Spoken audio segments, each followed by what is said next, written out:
so you can either hand over your son, or you can die screaming alongside him! So, that's the impression of Sarah Boone's story of how George is supposedly acting in the Suitcase. Absolutely. Begging for his life. You can die screaming alongside him! And she, yeah, I mean, of course, he had to be completely tied up and hit with a bat because just his fingers alone were a danger, a real danger. Hello, hi and bye, Michael Mendoza. Hello, MCL, if you're back. So, welcome, X-Derek. I'm Hear Me Out, and I've been thinking of a tagline for trying to describe these videos I do. I look for the most extreme outliers of ridiculousness wherever they find. So, movies, music, comedy. Well, not really music. How can music be an extreme outlier unless it's terrible? And, of course, true crime is ripe for that. So, we are doing part 2 today of the direct testimony. We're going to conclude it, and polynomial purebred. Slothcat screwed me up. When he screwed up your name the first time, I can't say it right anymore anybody. But we're going to be finishing up direct, then get to the cross, which is awful. And I've got a lot of photos of the suitcase in particular, because I think that's the most interesting. But yesterday when we left off, she had just concluded her position that she left him in the suitcase because she was terrified of him, but she also had the zipper open so that he could get out, so she could not be guilty of manslaughter, the worst argument in the history of arguments. That's right. And so there's a bunch of the direct left. We're going to skip over a lot of the domestic stuff because it really doesn't matter for the case, but I'll let you know when we get to that point. So here we go.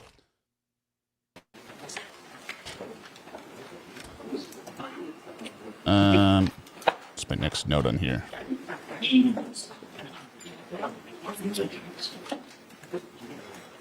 Can rearrange this slightly. Listening. So I think we left off. You had called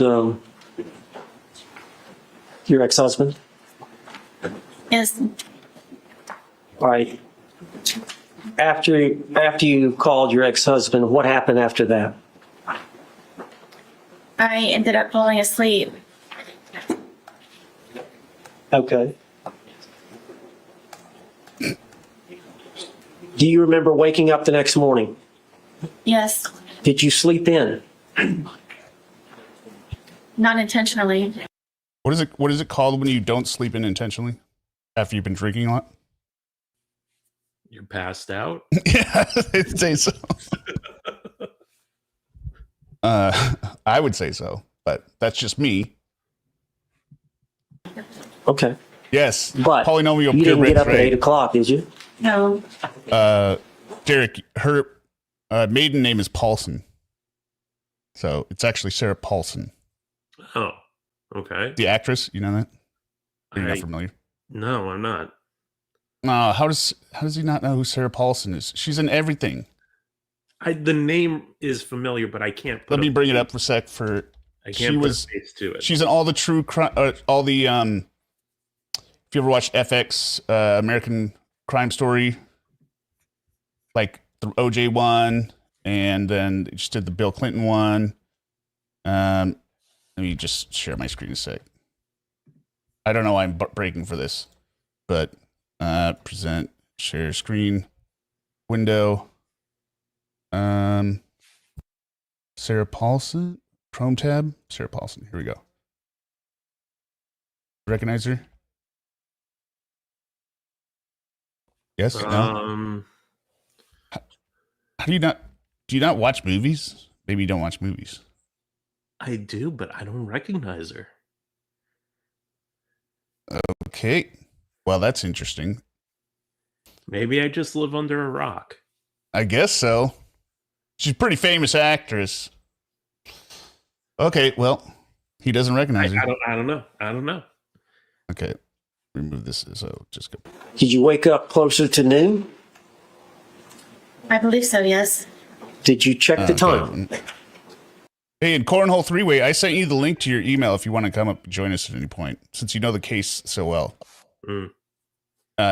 She could probably point out more stuff to you than I can in certain areas. That's what I'm saying. Okay. No. Now, did you hear your phone ringing? Yes, my phone's ringing. And did you answer it right away? No.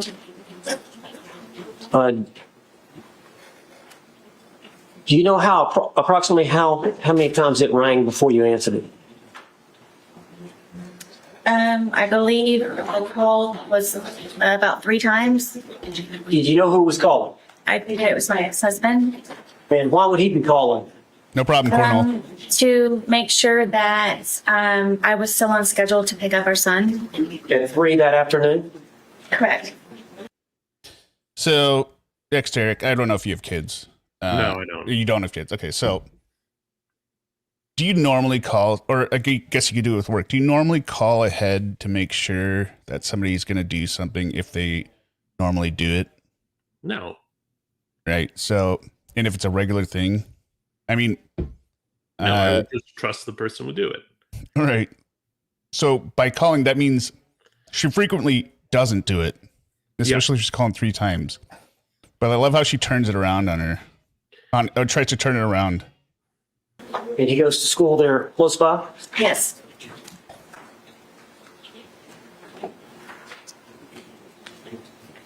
All right. When you woke up, did you stay in bed for a while? For a little while, yes. Or tell the jury what happened when you got up. I knew it was my ex-husband calling repeatedly. I didn't answer right away because one of our problems is that he doesn't understand that I'm doing things around the apartment and looking for jobs and so on and so forth. You're in bed. What are you doing?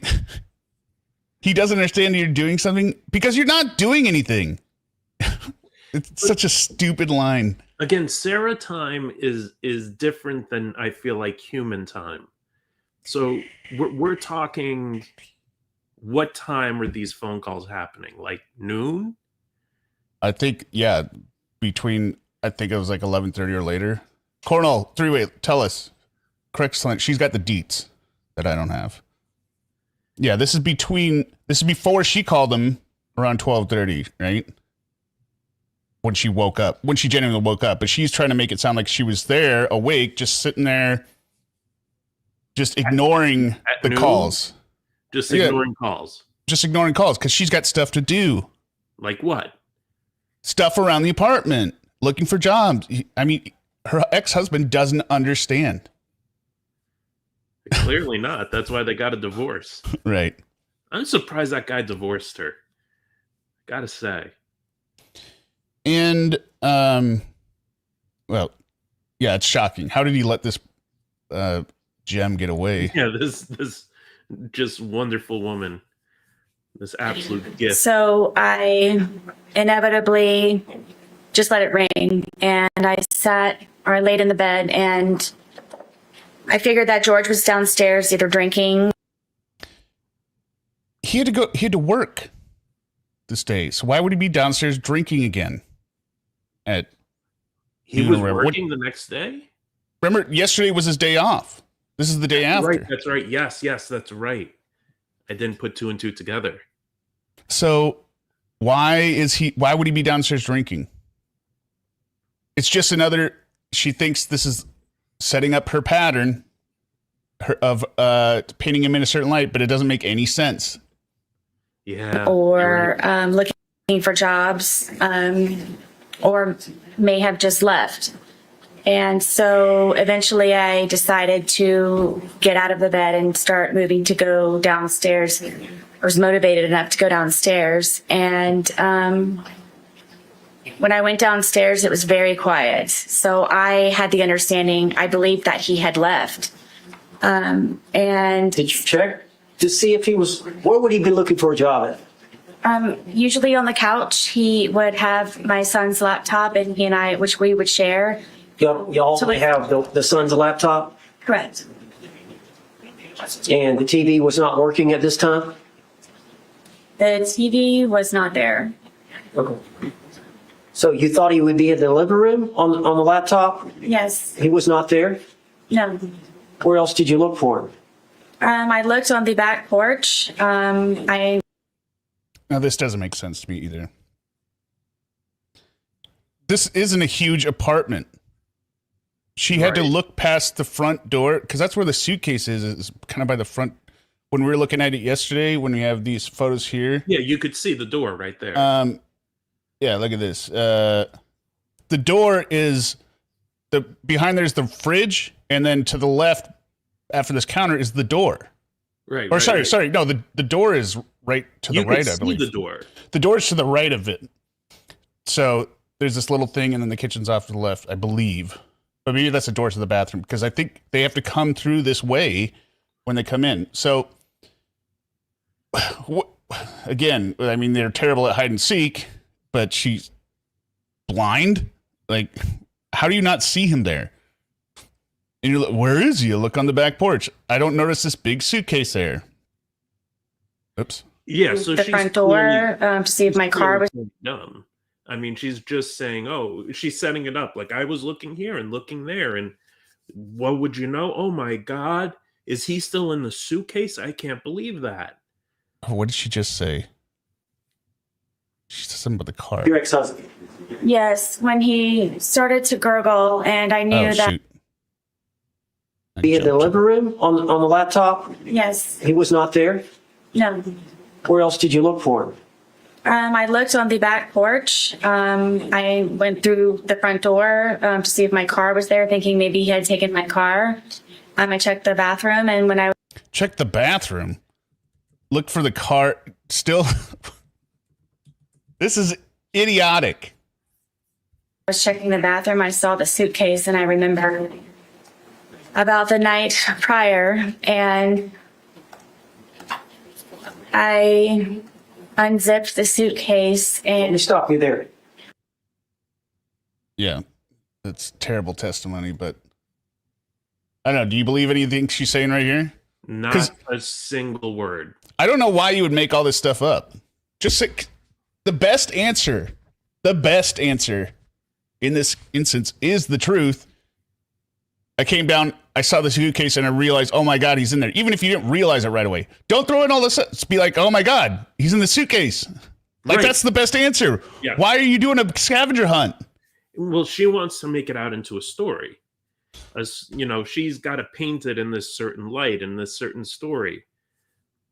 That makes no sense. Oh, and none of this makes sense. It's like it's trying to dive into into the mind of a madman. Mm.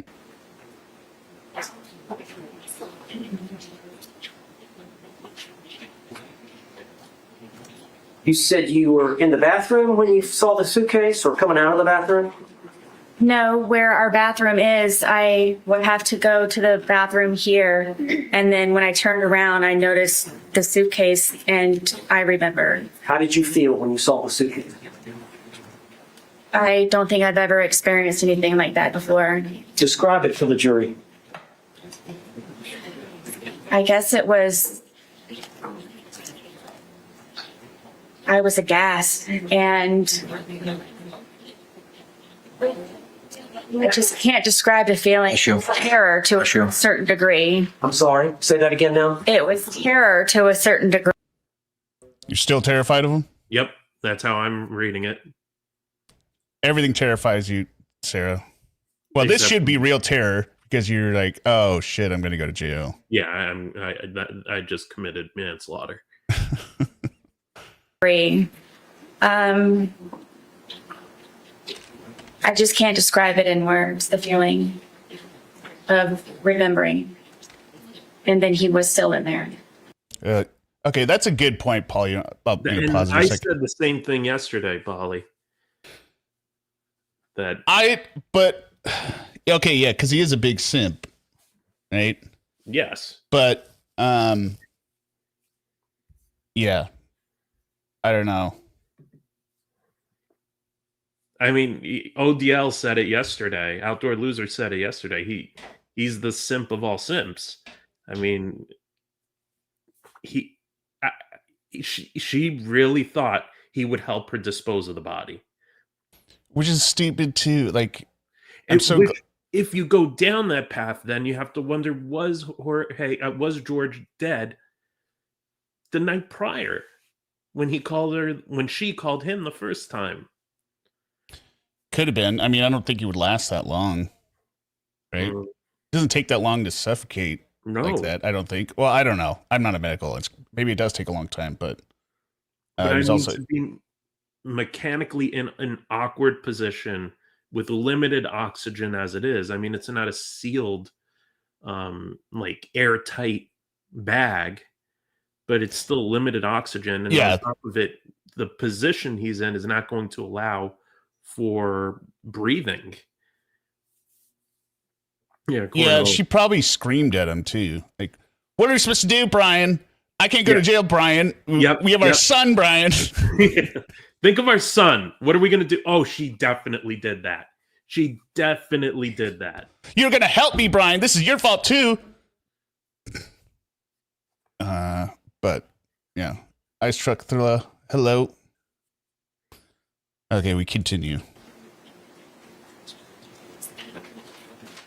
So what did you do? I immediately unzipped the suitcase, and I was screaming, George, George, George, and I was shaking him. Just like last night when you were shaking him? Is this a different type of shaking? Like, remember, she was shaking the suitcase to get him in the suitcase. Now she's shaking him to get him out of the suitcase. Yeah. Oh, no, it's totally different. This is and I pulled him out and I stretched him out flat, and then I began instantly trying to do CPR. Bullshit. We already know this is bullshit. Yep. Because we heard on the call yesterday, she freaked out as soon as blood came out. Yeah. Notice there are no tears in any of this as well. I was thinking that yesterday after the stream. I'm like, she did not cry. Not even... Her eyes are bone dry. Look at how much she has to blink, for God's sakes. That's how dry they are. She's not moved to tears at all. I think the closest she came to crying was fake crying in the interrogation. But it was fake again because she just instantly would switch. Yeah, well, that one I saw. So to anger. No, I mean, you could hear it in her voice, but she wasn't crying in actuality, right? She's like, I love him to this day. It's sort of like Lauren crying. Yes, exactly like Lauren crying. From crying to anger to... What do I got written here? Oh, yeah. This is a good one coming up here. And then was trying to look for a pulse or a breath or just anything, and was just screaming his name over and over and over again, and come on, George, and I continued CPR, and I continued CPR. And no, you didn't. You did not. You did not. Did not. Oh, shoot. Just dragged it back again. I think I got these timestamps. If it wasn't for the timestamps, these videos would be a good 10 hours long. Right. George, and I was shaking him. And I pulled him out and I stretched him out flat. And then I began instantly trying to do CPR, and then was trying to look for a pulse or a breath or just anything. And was just screaming his name over and over and over again. And come on, George. And I continued CPR, and I continued CPR. And he was gurgling. And what color was he? What color was he? Yeah. He was purple. At some point, did you call your ex-husband? Yes, when he started to gurgle, and I knew that my ex-husband is wait for it right here. Notorious for bringing my son over in very inopportune times when George... Really? Come on, Sarah. You're still gonna take this time to throw Brian under the bus? Yep. Oh, knowing Brian, he's notorious. He's gonna bring Brian over after I've killed George and he's on the ground. Brian doesn't have any thought of what that could do to a child, and Brian just doesn't think. God, Come on. George is possibly drunk or doing things not appropriate for my son to see. And Then why do you live with them? Come on. Yeah, we covered that yesterday, Colonel. We covered the 911 call at the beginning. She freaks out when he gurgles. He just gurgled. And then she fake CPRs. 1, 2, 3, 4, 5, 6. Yeah. And begs him to hurry after that point because she doesn't want to do CPR anymore. She doesn't want to touch a dead person. All right. And I just didn't know what to do. It was just a quick knee-jerk reaction. Brian was kind of my go-to person because of my family being deceased, and I don't have anyone else that I can call. And I just wanted to ensure that he would not bring my son over in the process of all of this at some point. So you called him. Shit. What a load What'd you of say? horse shit. Load of horse shit. That is not why she called Brian. And wasn't her son at school? Yeah. So that, I mean, there's layers and layers of bullshit there. Right. Yeah, it's a total lie. And she didn't call 911. I called him. Did you ask him what to do? Or did you just tell him to come over? I just told him to come over. Did you tell him that you felt like George was dead? Yes, I did. And how far? You said it's 5 minutes from house to house? Yes. Did you call him back? Yes, because he was taking so long. It felt seconds for hours. Yes. I'm still doing CPR. Bullshit. So she's saying she called him twice. Right? Oh, he's taking so long. So long. Call 911. Because you didn't have any urgency when you were on the phone with 911 at the beginning until he gurgled and you were being forced to do CPR. This is such insanity. Such insanity.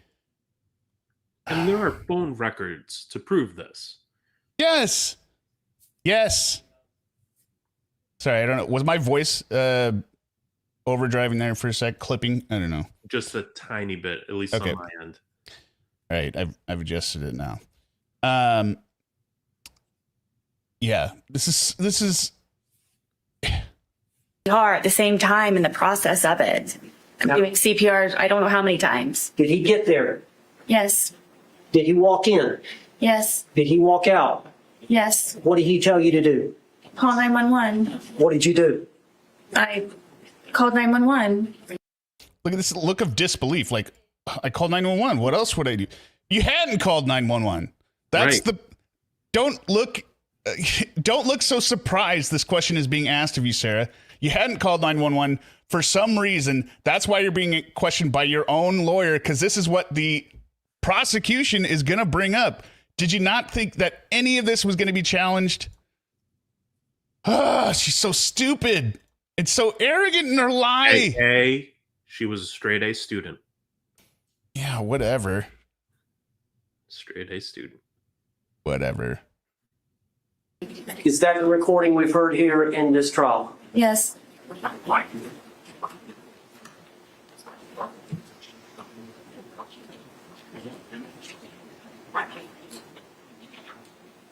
Did you love George? To this day. It's the same thing she said in the interrogation, right? Remember that line? What? I love him. I love him still. I love him to what this did the lawyer- day. What did the lawyer say? I didn't quite hear that. Do you love George? Oh, okay. I heard something different. What'd you hear? I heard something that didn't make sense. I heard, did you use a tool? And I'm like, well, in a way she did, with a baseball bat, but No, I think he said, did you love George? She goes, yes, I love him to this day. Right? But she says that in interrogation. I love him. I love him still. I love him to this day. When she'd killed him yesterday. So it's the exact same line. It's all just drama, like a teenage drama book. or novel, 8th grade reading level. Yeah, she's going to go into her deep connection with George here. Oh, God. Why did you want me? George was very passionate. George was a very real person. George was nice to me on the good days. George complimented me. George and I were two bodies with one soul. He and I would always say. Really? Really? Yeah. Really? Really? Yeah. She's going there. Oh, this is even worse than I thought it was going to go. Yeah. Yeah. Barf. Now you're going to get sappy on this shit. No. Liar! Could you hear that? Oh, Did I yeah. get this work? Okay, yeah. I should be Yeah, using the that the whole soul was time. alcohol, cornhole. Yes. I like that. I don't believe that I've ever had a connection with anyone like I have with George. Did you have that connection with your Let's ex-husband? get the jury. I did there. not. Was it even close? No.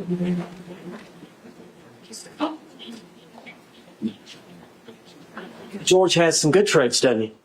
Very much. Did George have some bad traits? He did. Did you drink too much? I did. Did George drink too much? Yes. Tell the jury about George's drinking.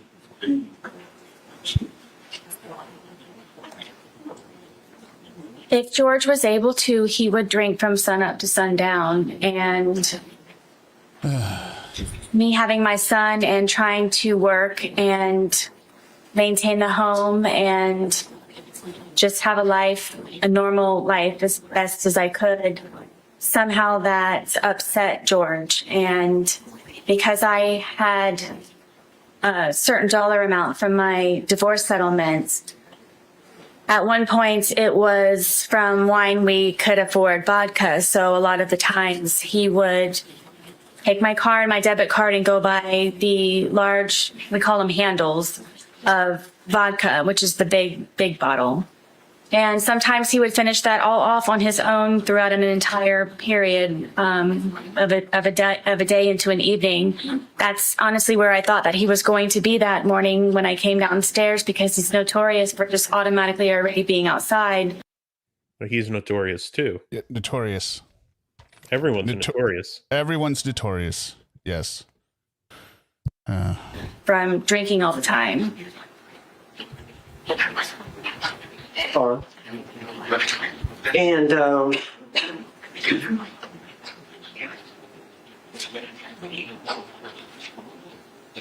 you said you have an alcohol problem.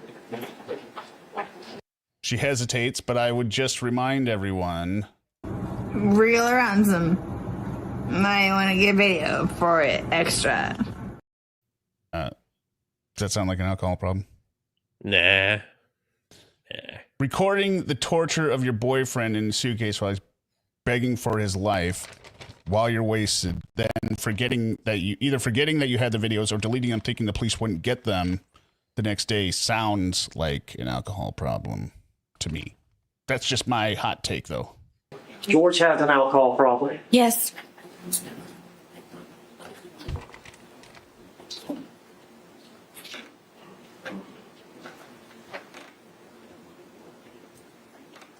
How did George's drinking adversely affect you?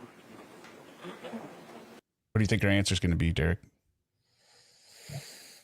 Well, we know she's going to try to go even more for the battered wife.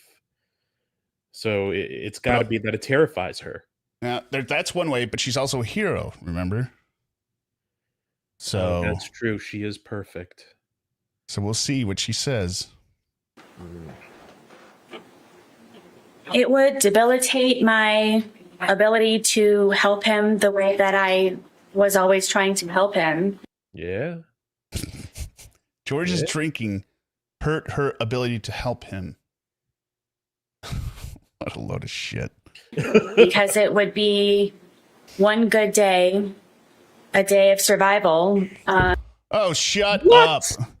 Shut the up, Sarah.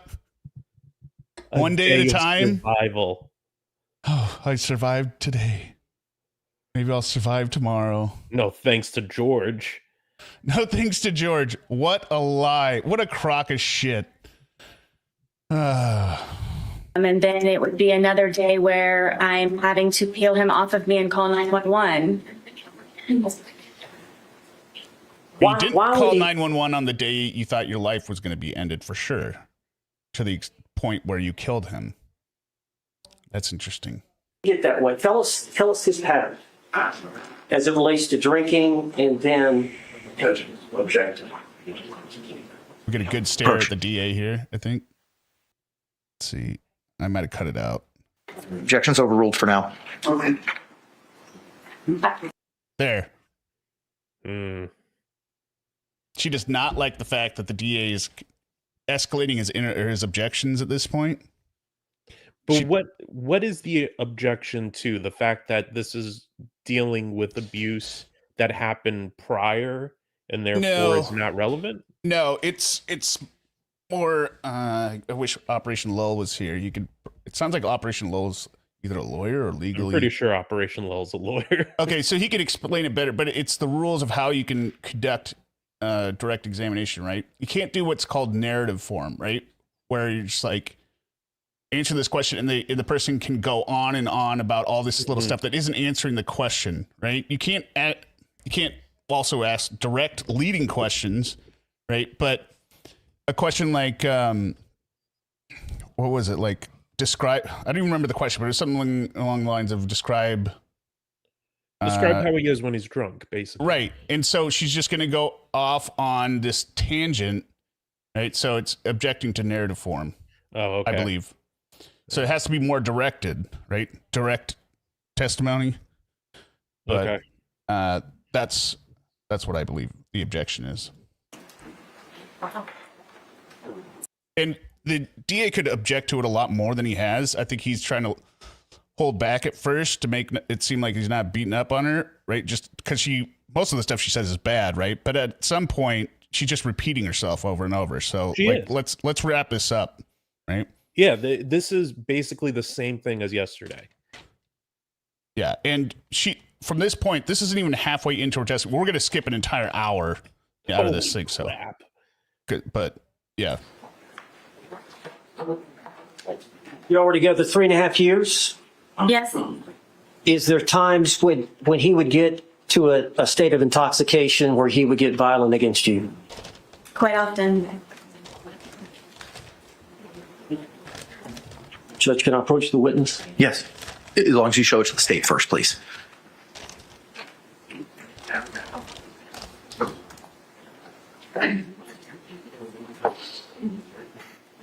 So this is where we'll begin to skip it.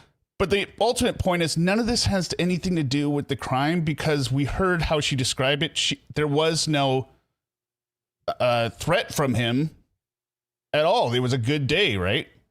So you can't justify the murder today because of things that happened in the past without it being a direct threat that day. Right? So this is all just kind of muddying the waters, and that's why I'm going to skip it, because it's pointless. Well, and before this stream, so for anyone, I think most of the people here were here yesterday, but for the people who are new today, like, I don't know much about this case. I'm coming in with pretty fresh eyes. But I looked today and I saw some videos of Sarah berating Yes. George while he's drunk. And if the fear is when he's drunk, he's going to hurt you, why in heaven's name would there be videos of you absolutely berating him, belittling him, like treating him like a child? There was one video I watched where he's like outside the bedroom door, like doing nothing, and she's just screaming at him. That's not the sign of someone terrified for their life. I can smell the alcohol coming off you. you're drunk. I can smell you, right? So he's drunk. So her whole narrative, like when he gets, when he drinks, he turns into a whole different person. Like That's she's how I yelling saw at it, him too. as he's drunk. In the very moments when you would be the most afraid of him, according to your own testimony, we have video showing you absolutely verbally stabbing him while he's drunk. And that was all part of the rebuttal case, which comes after the defense case. So that hasn't been played yet, but it played perfectly into their rebuttal case of being like, yeah, what she said, everything that lady just said up there, it's all bullshit. Yeah, a lot. My cousin Vinny. Yeah, exactly. My cousin Vinny. Everything that guy just said is bullshit. It's bullshit. Yeah, play clip after clip. And I think, well, I won't go into it yet, but we'll talk about one more on cross. But she tries to go into narrative several times here. We'll just see one instance. It gets Injuries that what's the injury to the rib cage? I don't remember specifically. These may be the pictures. So when we used to go over to his brother's house, see, this is a narrative. One of his brothers and his Non-responsive. Sustained. You got to answer the question, Sarah. Right? You can't go into this. Well, 20 years ago, you got to understand this. Right? Yeah. Unless it's directly attributable to the incident, which it's not. It's not.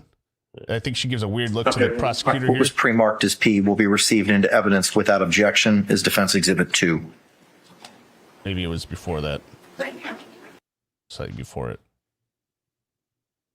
What was pre-marked as P will be received into evidence without objection is Defense Exhibit 2. But I saw. Oh no! It's just this weird look. Didn't get her narrative in. She's pissed. Then on the next one, she kind of learns a lesson. Now she knows. Oh, I have to remember the incident.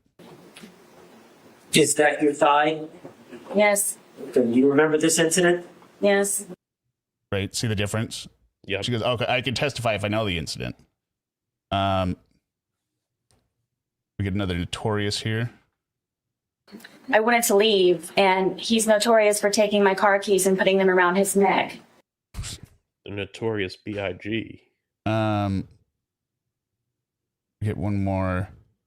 Oh wait. Gonna blame Brian And again. my phone in his crotch area and telling me to come get them. And I really wanted to leave because of how drunk, and I knew the escalation of his anger. I didn't want to be there when it was at its peak. So I tried to take my keys from around him because he kept taunting me to take my keys, come get your keys. And so I attempted to go and get my keys. And so he ended up getting a butcher knife, and I had an opportunity to call Brian to come and help me, to please come pick me up. What about To come get 911? Yeah. I don't know. But wait, she's going to blame Brian again. And of course, he brings my son with him. And Jesus Christ, Brian. Her son was 7 to 8 years old at that point. We're going to leave him alone at home? Like, But how's Brian supposed to know what's happening? maybe Unless because she said it. She can intimate, I need help or whatever. But he can't leave her at home, him at home alone. And again, why are you with this dude? Yeah. Why is she calling Brian? Why not 911? So, okay, wait, keep going. And the big thing for me is, if she's that afraid of him, and I mean, I see this a lot in cop videos I watch, why not leave? Well, there is the genuine, like, battered or psychological abuse, but that's not this with Sarah. Sarah likes to control George because George is weaker than her because she's a loser, right? Yep. Okay, so I skipped about an hour here because it's all just prior acts, which don't justify murder. But We're gonna get a little talk about the dogs.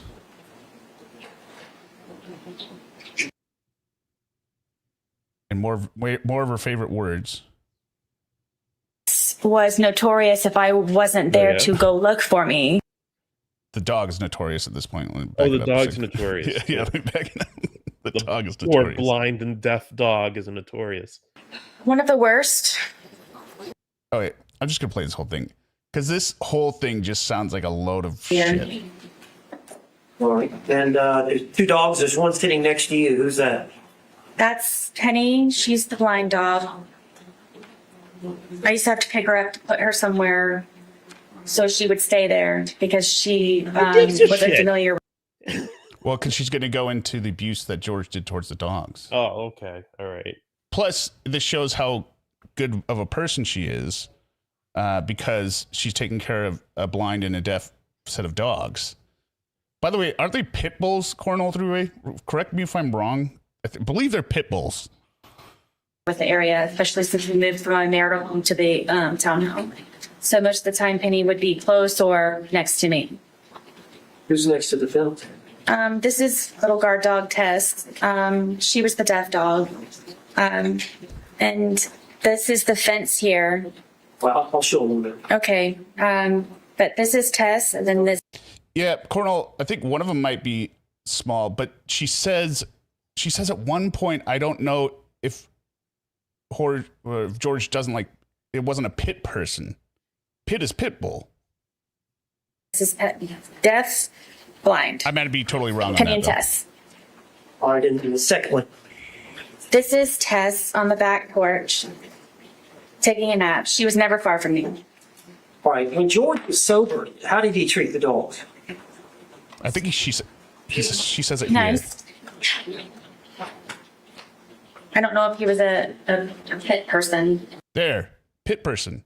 Oh, I heard pet person. Oh, okay. That could be right. Got it. But I mean, he was And just nice. also to I needed throw him to one be. more thing in. So I own a pit bull, and we don't generally call him Pit. We'll call him Pitties. So if you're someone who owns a pit bull, usually we say pity person. Pittie. Gotcha. Yeah. All right. Well, I hear it from the expert, the first hand here. So He would feed them. Were there times when George was drinking where he would threaten to harm the dogs? All the time. You gotta tell the jury specifically. One of the worst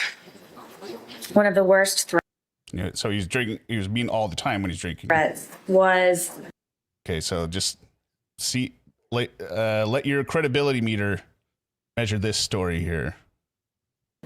Penny being blind. He would actually leave the gate open in the back. He wouldn't threaten me to do it. He would actually do it on nights that I had to go up to sleep or I fled the night before or something. And would tell me that he hoped that I would come back and find her bloated body dead in the pond across the way from our townhome. And Tess was notorious if I wasn't there to go look for me, and would say that he would hope that I would have to scrape up her dead body from the street that was out in front of our apartment complex. Why was George upset with you? Why would he threaten to harm the dog? Anything that he could get to try to have some type of hold over me. Control? And he knew I loved my dogs very much, especially that they were handicapped. Because she's a saint. It's a weird comment. I loved especially that they were handicapped. Were they afraid of him? Yes. Penny would hear his voice and instantly go underneath the dining room table that we had. Tess was always fractious and Fractious again. I love my fractious. very, very quick with his movements, but she was never far away. They never showed their teeth. They never growled. Tess would occasionally bark, but it was very rare. And he used to kick them and just... For what reason would he kick them? And he would try to find me because she's blind.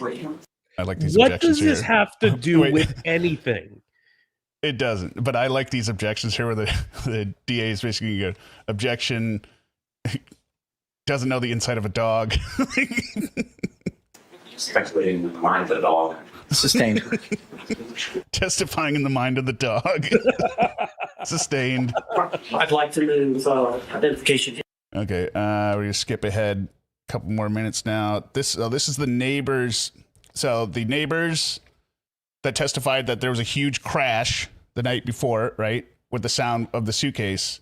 Well, she's got to explain that away, right? And what do you think her testimony is?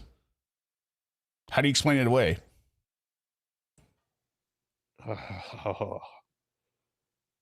I don't know.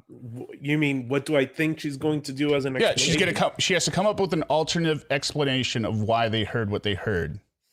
Probably she would say that George threw something at her. Well, she definitely blames it on George, but she goes one step further. Okay. You heard the testimony of the two neighbors, the boys that live next to you, Yes. and you heard that they were actually questioned. I think the audio, they were audio interviewed. You heard from Detective Coxell. I think it was a couple of days later on the 25th of February or 27th of February. Yes. And you heard their testimony earlier this week, Yes. where they hear a kind of a thumping sound starting at the top of the steps, ending at the bottom. Yes. Have they got the night roll? Yes. So explain to the jury that. So it was the night before. Again, I was sleeping, and in the middle of the night with the door barricaded, he came in and ripped me out of the bed. And first got me with one hand, and then got both hands and pulled me completely off of the bed. And then, like a caveman, had my hair like this and was going down the stairwell, taking me with him to come downstairs so I could sit and drink with him. She definitely tossed his body down the stairs in a suitcase. That just confirmed it for me. You don't believe that story? I believe not one phoneme that she just uttered. Nothing. Wait. Okay, let me lay out the evidence again. The sober neighbors say that they heard a loud crash on Sunday night from the next door. But Sarah is saying that they misremembered the day, and it wasn't in fact that night. It was the night before when George woke her up, grabbed her like a caveman, drug her down the stairs by her hair to continue to drink. That was the purpose of doing that. You got to come drink. And this is the night before the morning where they wake up and clean. Oh, whoa. Okay. Yeah, I didn't think of that part. So Dude. he just drags her down the stairs that night. You know, they go down and drink. And then the next morning, they're up at whatever, 7:30, 8 o'clock to do the 2 to 3 hours of cleaning before they go to Publix to start drinking again. She tossed them down the stairs in a suitcase. Okay. That's it. Yeah. Yeah, Sarah. Okay. Nice try. We had to go to the cheating part here. Because obviously they have to deal with cheating because cheating could be a motivation for anger. Incident of the night before, 2 nights before, or whatever, or what were you referring to in general? In general, the more than 2 or 3 more times that he had done it. Okay. And then, what about cheating? He didn't physically cheat on her. No, he did not. And just, I don't want to go into a lot of detail, but what are you referring to there? George was, I believe, addicted to pornography, and a lot of that would be found on my phone from him supposedly wanting to call up job interviews. And as a solution, I sat him down and I explained to him, to me, that's you visualizing yourself with someone else, or at least having a pleasurable moment with someone else, or watching other people. And to me, I told him that I considered that cheating on me. Okay. And so he would download that on your phone? Yes. I'm sorry. I tried to hold it in as much as I could. I tried to hold that one in. I couldn't. That's another perfectly reasonable, sane explanation. No wonder you killed him. The guy was watching porn. Oh, okay. Which we will find out on the... Again, I don't understand these lies because they can be easily disproven. You mean with the phone that she gave them? Yeah. And text messages she sent and letters she sent to other people. Like, it doesn't make any sense. Let's see. Okay. Now she kind of ends it out by describing, she's going to describe love and why she lied to the police. One or something. Oh, yeah. Let me just back it up a little. 620. Who has ever been in love or... I wanted to get the song for this. Well, just let it play. Why don't you stay? You got to tell the jury. As anyone who has ever been in love, or when you love someone, or primarily someone or something, you go above and beyond, and you tolerate and you endure and you persevere, and you try to make that person as spectacular as you possibly can, no matter the sacrifice that you may have to go through to serve someone else in a positive light so they can be better people for themselves, and to just make them a happier person. And love is very strong, and love is very deep, and love, I believe, is not fully understood in a lot of ways for how different people react to it. And I very much deeply and passionately love George. I love him to this day. Did you not want to be alone? Come on, Sarah. Like, that is the most ridiculous. That sounded like well, I mean, sounds like having the style of an answer that somebody would give in a pageant, right? Yes. Yep.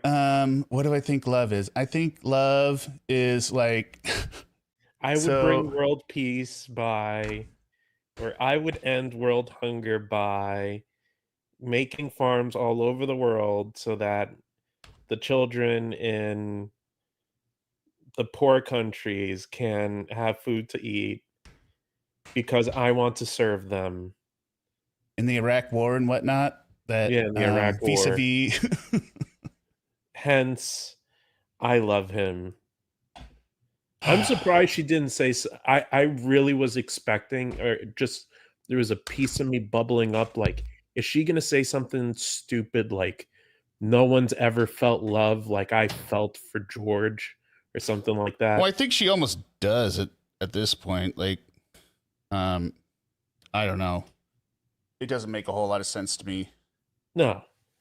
But her definition of love makes her look better by saying, love is when you serve someone else. Therefore, since I served George so he could become a better man, and look at how he treated me, his evil fingers pointing out of the suitcase were going to kill me. Yeah. Okay. We're going to keep going here. Let's see. Or I think that's the end of what she said there. I think the police stuff must be next. Beginning through my divorce, it's very nice to have him around, and he was a man to me, and I felt protected. And he's very nice, and as lame as it sounds, he used to compliment me, and it made my day. So, yes. During that period of time, when you first started seeing George, would it be fair to say that you had low self-esteem? Yes.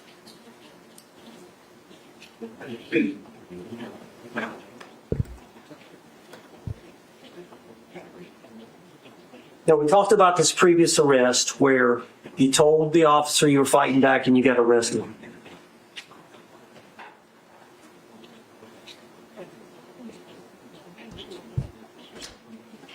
Now, I want to talk about your conversations with law enforcement. But first, I want to ask you, why did you go to the police station that day when you were interrogated there? We saw the 2-hour video.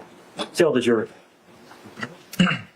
The day of the incident, the detective also gave me her business card with her personal cell phone number on it and said if I happened to remember anything or anything that I would like to add to the day for me to not hesitate to give her a call. So throughout the rest of the evening, something was off. I didn't feel comfortable with what she told me and how she told it to me. How long were you at the scene? Gosh, all day, from the moment that they were there to the moment that the coroner's van drove off. All right, when it ended, did you stay in your home? No, I raced inside and collected some pajamas and a toothbrush, and I went over to where my son was at my ex-husband's house. Did you take the dogs? I didn't even feed them. It was so fast. All right, and then once you got over to your ex-husband. Okay, that's that for there. And then the last little snippets.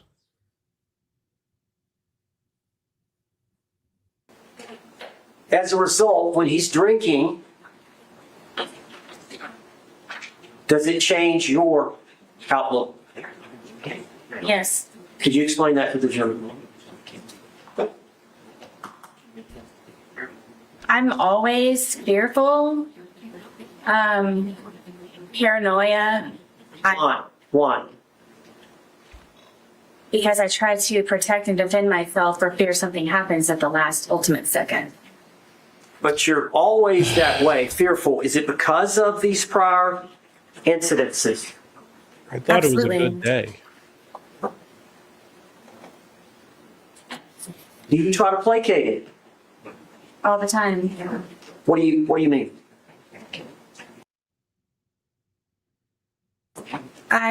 With the puzzles and the painting and feeding the ducks across the way at the pond, listening to music, trying to go for a walk on the trail, anything that I possibly can. I told you I was running out of things to entertain him with. Why do you think George? What bothers him? Depression, also strangulation. Sustained. Does he tell you? What Calls for hearsay. Sustained.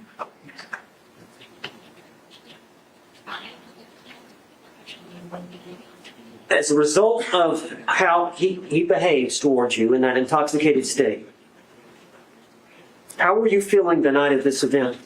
Objection has to be answered. Overruled.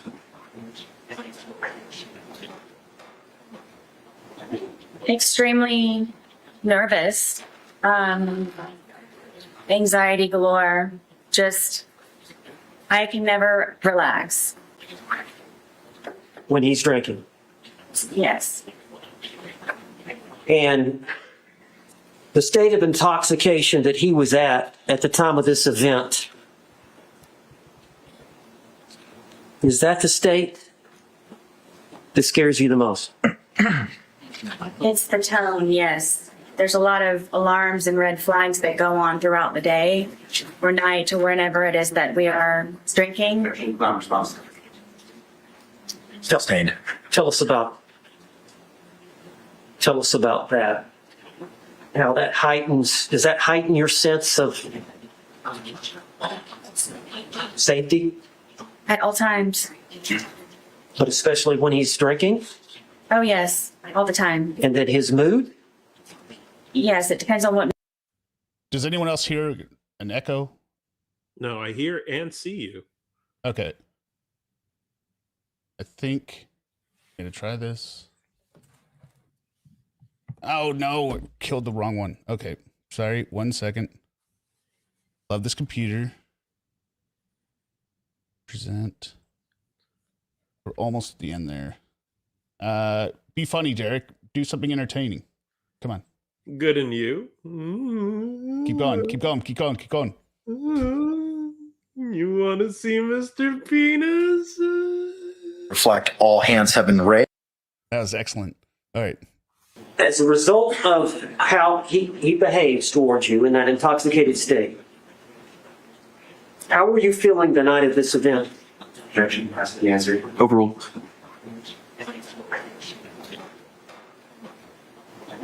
Extremely nervous, anxiety galore. Just, I can never relax. When he's drinking. Yes. Except for the whole day. And Yeah, exactly. the state of intoxication that he was at the time of this event, is that the state that scares you the most? It's the tone, yes. There's a lot of alarms and red flags that go on throughout the day or night or whenever it is that we are drinking. Objection. Non-responsive. Sustained. Tell us about that. How that heightens, does that heighten your sense of safety? At all times. But especially when he's drinking? Oh, yes, all the time. And that his mood? Yes, it depends on what mood he's in that day. Well, do you have like a sixth sense of how he's doing? Come on. Yes, I knew George very well. Unresponsive. Yes or no? Sustained. Yeah. Let's get to the next yes or no, Sarah. It's over. Can you tell us what you mean by that? Sixth sense, or knew him very well? I guess you could say that I was trained by fear. Trained by fear. Come on. With him, just it wasn't fun anymore when we would drink and we Hello, would Bina. hang out on Welcome. the back porch. It wasn't fun anymore because I knew inevitably that something was going to happen to me one way or another. Ah, okay, there we go. What insight did you gather from that? Because I'm sitting here thinking, like, how could what the hell is the point of this besides just trying to paint George in a bad light? But I guess the point is saying you never know when George is going to get angry. Therefore, you can, how could I put it? Therefore, even him in a suitcase, you might fear for your life at that very moment. yeah, I mean that's what they're going for. I mean, I'm not saying I believe any of it. Right. This is like the last minute. This is the last desperate attempt to try and nail this in. Well,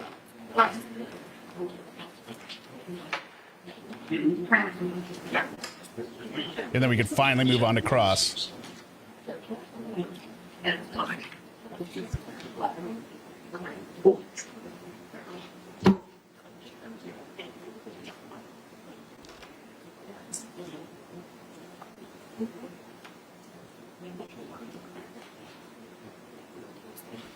Guess this is dead silence until now. Miss Boone, you know, those bruises that we saw of him, they look pretty deep.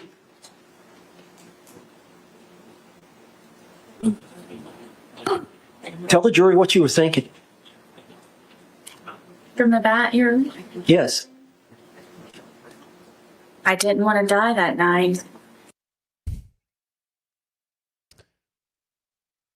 This she must have watched. Remember that show I Survived? Yeah. On A&E. This sounds like an I Survived story, but those ones are actually good because they were real versus this nonsense? I can't describe it to you. It's terrifying love to a certain degree where... What? Terrifying love. It's going to be a new song. We should tell Wes that. Maybe he could get another song on.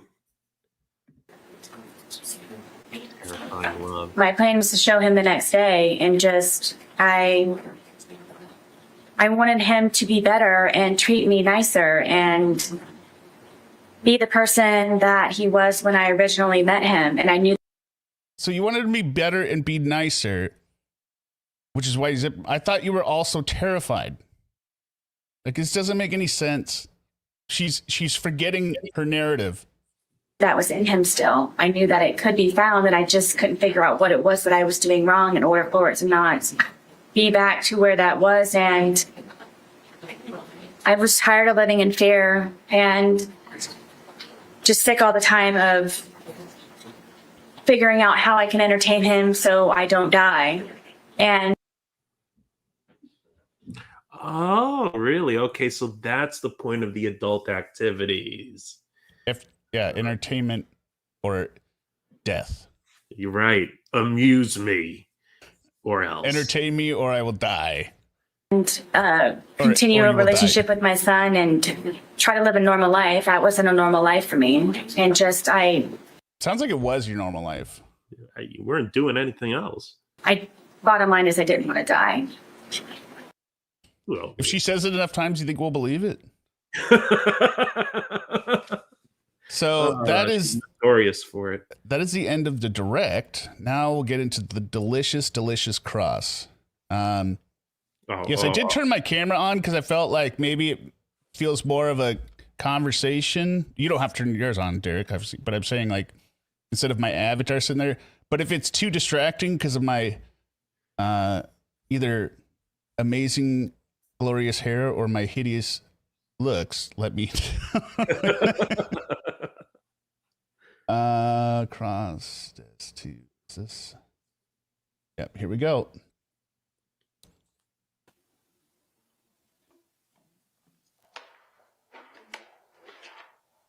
George knows somebody named Crystal. Did you ever mention Crystal in your text messages about being one of his bitches? I don't know. I don't remember. So, remember I said I read through her texts, right? Yeah. So she went on this, like, he was messaging people on Facebook and that kind of stuff. From what I could see or understand, just inferring from the language, right? Sending people the messages like, "Oh my God, you're so beautiful. You have gorgeous eyes," or like that to different people, which she would inevitably see because he was using her phone. So she wrote this long letter, be like, "Do you know how it tears my eye? Or are you sticking a dagger into me when I hear you tell Crystal that you like?" So she knows exactly what this is about, right? And she sent the same letter to his family. So this naivete is stupid. How about Christine? Did George know a Christine? I don't know. How about a Pamela Erickson? Should have just called this entire section of her testimony, "I don't remember. I don't know," which is dumb. It doesn't work. I don't know. How about a Pamela Erickson? These may have been people that he was communicating with on whatever the platform was. On your phone? I believe so, yes. And did you find these communications? I believe I found one or two of them from some of them.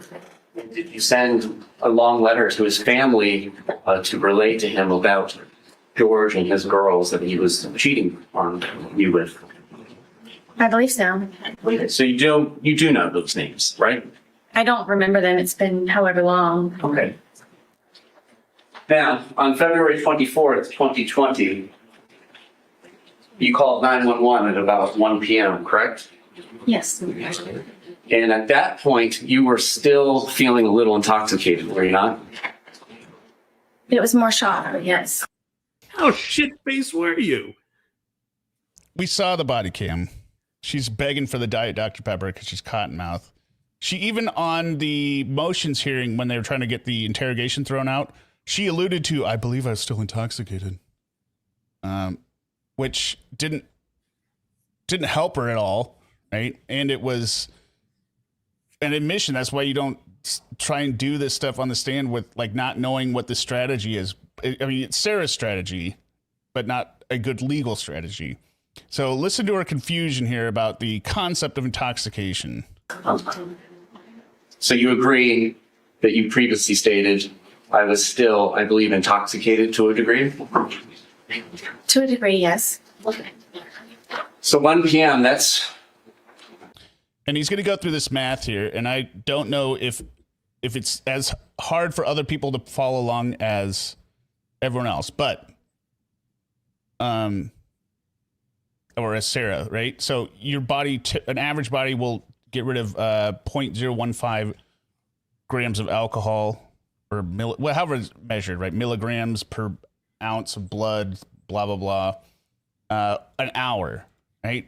So if you still have something in your system that makes you feel intoxicated at 1 p.m., and we know that you were at least drinking at 11:30, right? You've got at least 13 hours. So you multiply 13 or 14 hours times 0.015 gives you a 0.21 BAC. It's not scientific like that, but it's pretty high, right?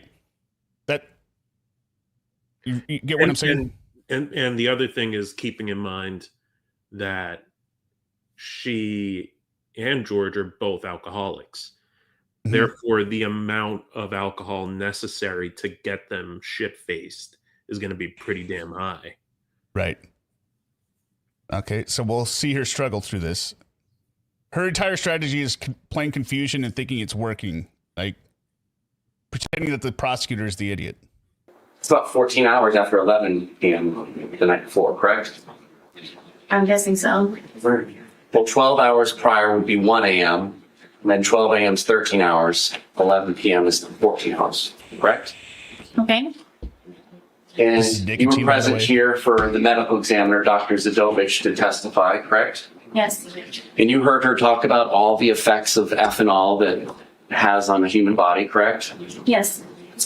And she also mentioned something that it, on average, dissipates at about 0.015 an hour. Do you recall that? I believe so. Okay.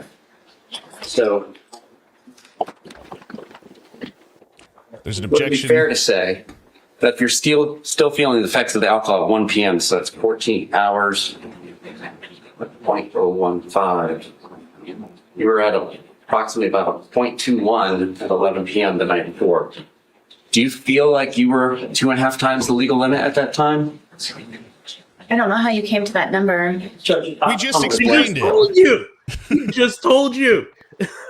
By the way, when it gets super fast like here, these are all the sidebars, which were very long, right? So I've cut them out, but that's why it's fast forwarding, which I thought I did an excellent job of. Yet her blinking still looks the same. Yeah. You don't notice a real increase in the blinking. No. You may proceed. You testified earlier that you all had about half of one of these bottles left from the night before, correct? Yes. That's a big bottle of wine. This is one of the 3 bottles that was purchased between February 22nd and the 2 that were purchased on February 23rd, 2020. I'm guessing it is like the bottle, yes. All right, and it's 1.5 liters. Would you agree? It's an evidence bag, Sarah. I'm guessing it is the bottle. Yes, yeah, that's exactly what I was thinking too. She can't even agree to it. Yeah, that's the bottle. And it was a Chardonnay, so we know it was a white wine.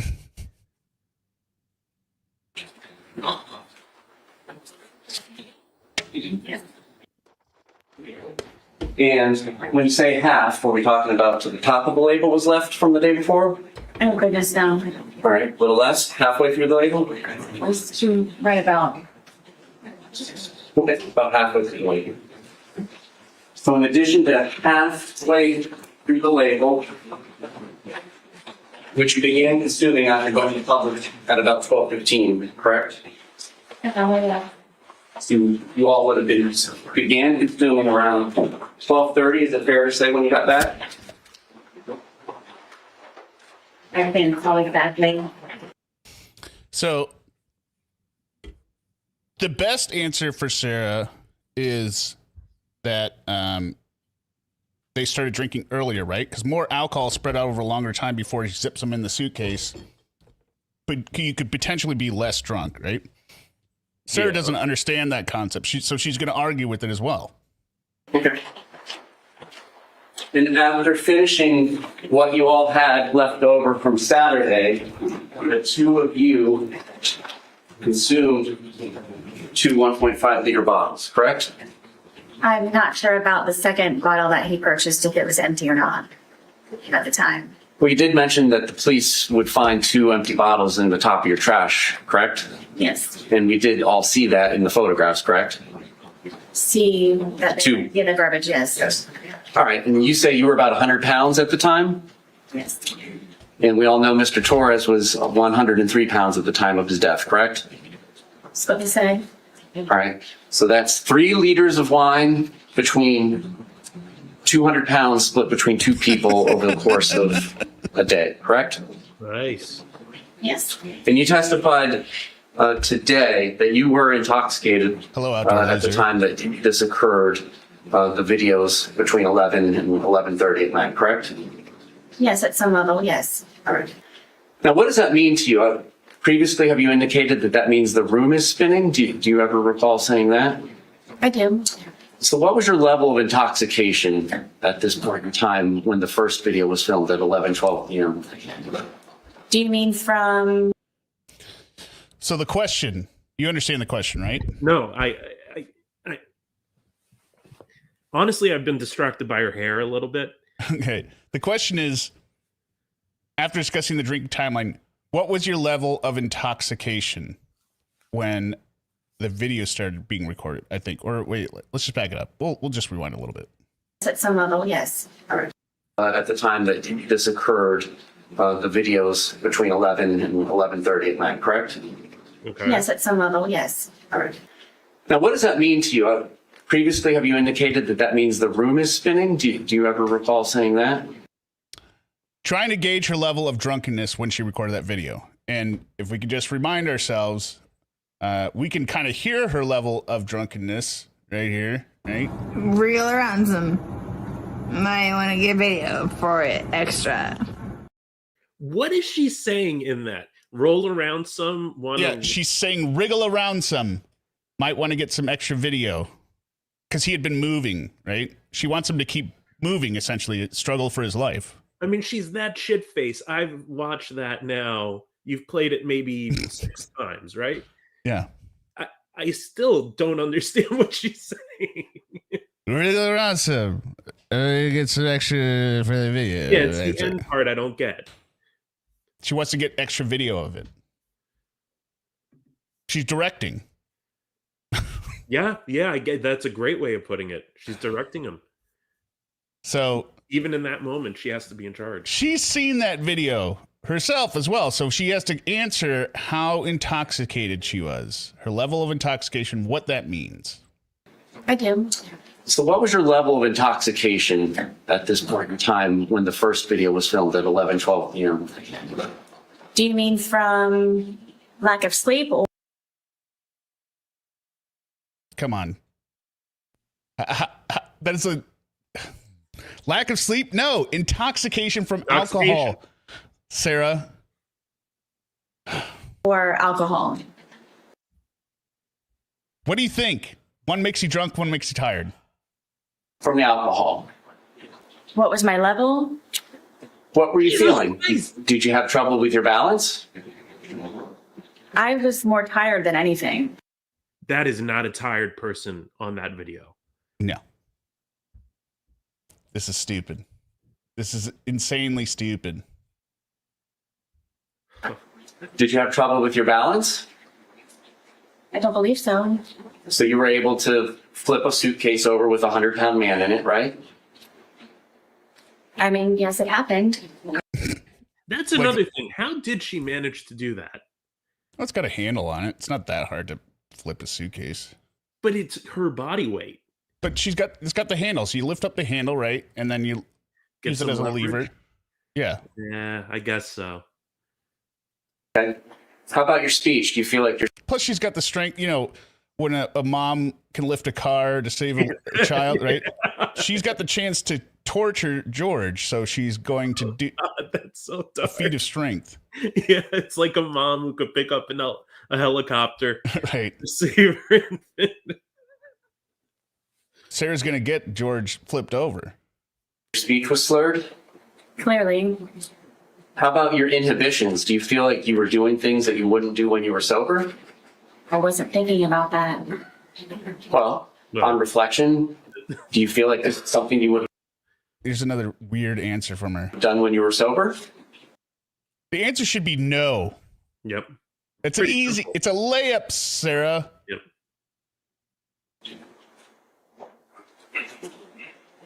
I didn't know me and George. What? What did she just say? She said, I did. She says, I didn't know me and George. I think she forgot the first half of the sentence. I think she meant to say you, but.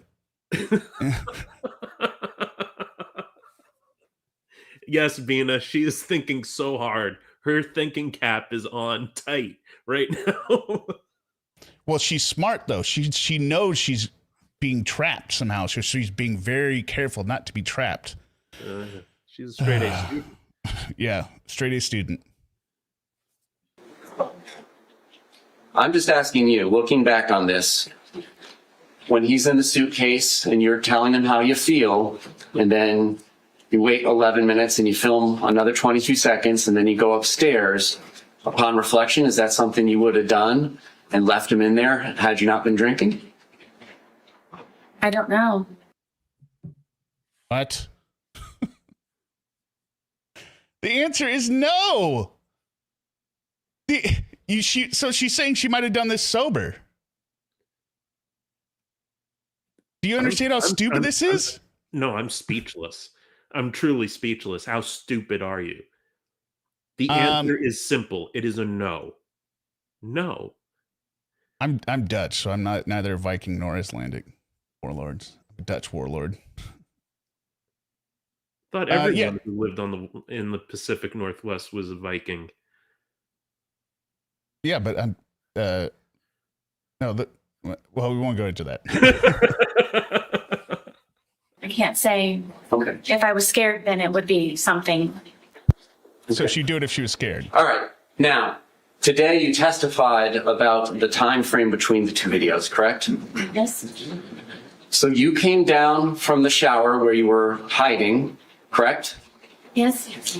And as you're coming down the stairs, before you even get to the bottom of the stairs, you can kind of see over your shoulder or towards your right that he's trying to hide in the suitcase, correct? Yes. And the lid is down, but it's not closed, and you can tell he's hiding in there. It's not a great hiding spot just yet, right? Correct. And so you come over to him, and you're laughing, right? Yes. And you move the suitcase around some before zipping it shut, right? No. No? You immediately zip it shut? Yes. Okay. And you're Immediately zip it shut. Weird. both still laughing about it, correct? Correct. All right. So he's just recapped her testimony that nothing bad had happened yet, right? Getting her to confirm it again, and they're both laughing. I don't know how she doesn't see this coming. And then it's during this course of time. How quickly is it after you zip it shut that you begin filming the first video? I don't know without watching it. I don't know. Okay. I mean, the video's not going to catch you zipping him up because you're like 10 feet away, right? How quickly after you zip him up is it before the video starts, is my question. I don't know. Okay. That's a key piece. And then during that 9 minutes and 14 seconds is when he begins to get angry, correct?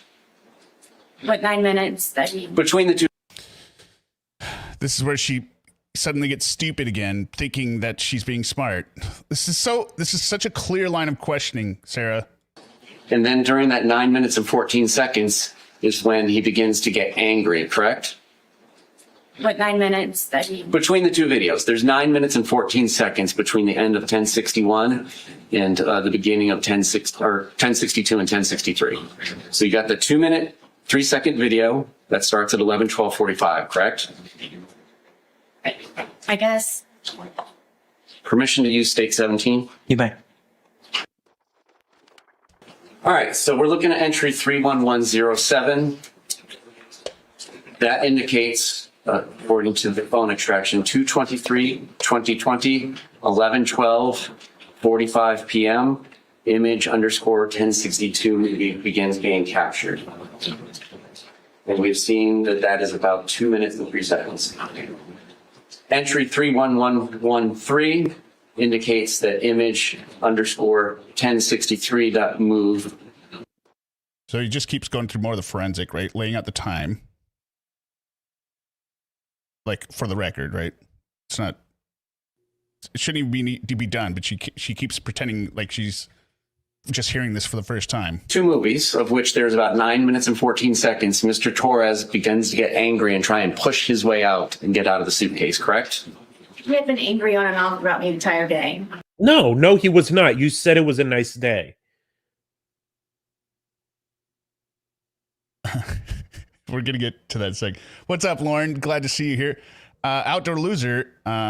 Coincidentally, both my parents stem from Whatcom County, Linden, Sumas, Everson. So, yeah. ODL is another West Coaster, I believe. Yeah, but he doesn't know Skolton's equipment. I don't know what you're talking It's about. in Linden. It's not a Dutch colony, by the way. It's just a bunch of dairy farmers. We happen to be Dutch. I'm no longer... We're south there now. Like an hour.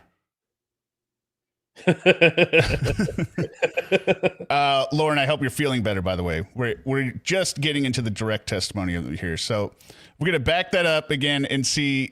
That was a big moment right there. The stupid answer. Say it one more time, please. Between these two movies, of which there's about 9 minutes and 14 seconds, Mr. Torres begins to get angry and try and push his way out and get out of the suitcase, correct? He had been angry on and off throughout the entire day. God Almighty is right. Liar! What a liar. You didn't include that in any of your testimony, but now she's going to clear that up for us here. Okay. You didn't tell us that earlier. You said it was a wonderful, fun day all day, correct? These responses. Okay.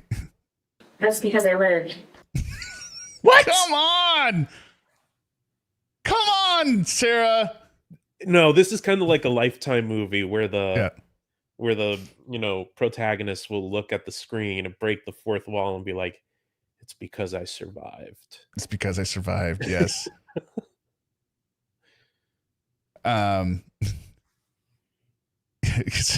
So you press. I have so much sympathy for this prosecutor. He has to be going insane just keeping himself. Hello, Sophie Griffith. Keeping himself sane, listening to this nonsense. Because I would be jumping over the stand, strangling her. You are so bad at this. Okay. But you did not tell us earlier today that he had been angry throughout the day. When would I say that? Come on! Come on! Sarah! You testified for 2 hours. You could have said it at any point during then. You didn't. You were talking about your blind dog for a good 20 minutes. You could have used some of that time to explain that you were afraid. At no point did you say you were afraid. At 0 points during that did you say you were afraid. Other than when he said he makes this comment between the videos, and then also remember she's terrified when she goes upstairs to leave him there, even though he can easily get out because she left the suitcase unzipped. So she's not guilty of manslaughter. Correct. So she keeps going down this path. I don't know how she thought this would be good for her.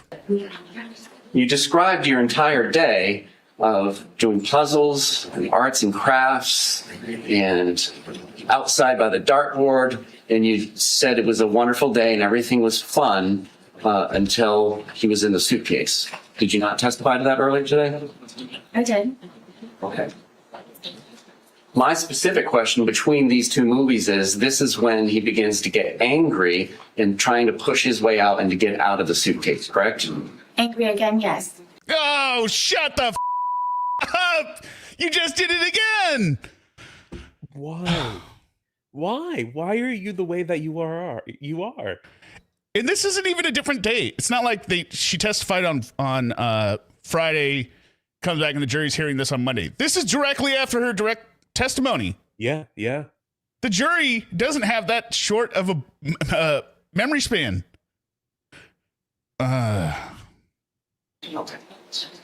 And he was expressing his anger in what manner? How did he say this?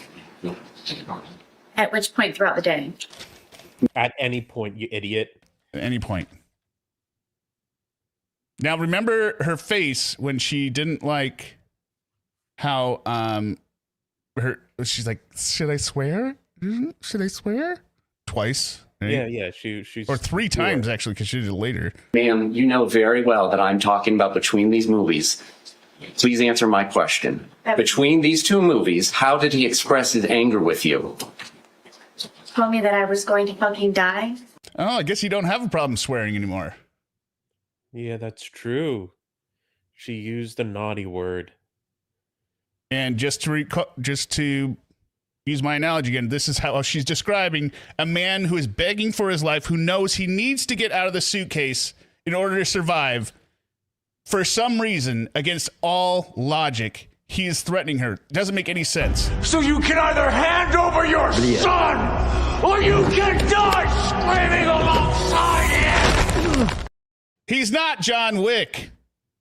He wouldn't do that. He needs to get out. Man. He's a 100-pound man trapped knowing he's going to die. He needs to get her out, and he's terrified because he knows she doesn't understand because she's so wasted. This didn't happen. In addition to just being unbelievable anyway. It doesn't make sense. The way she says, the lie doesn't make sense. Yeah, and just the sheer amount of evidence that proves these things are lies. Right. The other one I had written down here as an example was Philip Seymour Hoffman in MI3. Did you ever see Mission Impossible 3? Oh, I may have, but I can't remember. Tom Cruise has got him on the airplane. He's hanging him out over the thing and cutting the straps. And he's staying cool. But before that, he was like, is there anyone you love? Anybody in your life? Because I'm going to hurt them. I'm going to hurt them so bad. And then when I'm done with them, I'm going to kill you. Like these comic book villains. Okay. Rest in peace, Philip Seymour Hoffman. Now, this is happening after he's already told you several times he cannot breathe in the suitcase, correct? Correct. And he's been in there for whatever brief amount of time it took you to zip him up, and the laughter stops, and then you go over and begin to film, correct? Yes. And you're filming. Your purpose of filming is to kind of teach him a lesson. This is your chance to say something to him when he can't say anything back to you, correct? No. You said that. You said that earlier. You said that was your reason. Yeah. But now that the prosecutor's saying it, she knows it's not. Wait, that's got to be a bad thing then. So I got to disagree with it. But then she's going to go ahead and describe what she meant. See if this sounds like a lesson. Then correct me. There was no lesson to be learned. It was just I wanted him to try to understand how I felt so maybe he could progress in being a better person the next day. What? It sounds like a lesson. What? Yeah, I mean, it's a retarded statement. But, oh, sorry. Idiotic statement. Yeah, it's a lesson. You were trying to teach him a lesson. But why do you need to teach a lesson on this day that has been so good? And you're playing a game of hide and seek. And she doesn't realize the prosecutor is like, she understands the way the prosecutor's meaning it and saying, oh, I screwed up when I said I was teaching him a lesson, because everyone knows what kind of lesson she was trying to teach him. right? Torture lesson. Yeah. Okay. So you wanted him to understand how you felt in the past, and that's not teaching a lesson? I just wanted him to understand. Okay. Come on. All right. And so immediately prior to zipping him up and putting him into the movie, you had been upstairs, correct? I'm sorry. Immediately before coming down and zipping him up and then filming the first of the two movies, you had been upstairs in the shower, correct? Yes. I'm going to publish what has been labeled as image_1061, which according to the timeline was captured at 11:03 p.m. 31 seconds with her device. Does this appear to be the suitcase that's in question in the two movies that are filmed at 11:12 and 11:23 p.m.? Realizes This he doesn't have image it up. 1061 taken at 11:03 p.m. 31 seconds. Does this appear to be the blue suitcase that's in the two videos that were captured at 11:12 and 11:23 p.m.? Correct. So the significance of this photo, right, Derek? This is 9 minutes before the first video. And he's already in there? Well, we don't know. She's going to tell us he is, actually. So it's 9 minutes before the other 9 minutes. So it's at least, 18 minutes. Or no, sorry, plus 2 minutes. So it's at least 20 minutes here. Did you take this image at 11:03 p.m.? I don't remember if I did or not. Again, with the don't remember, this doesn't help you.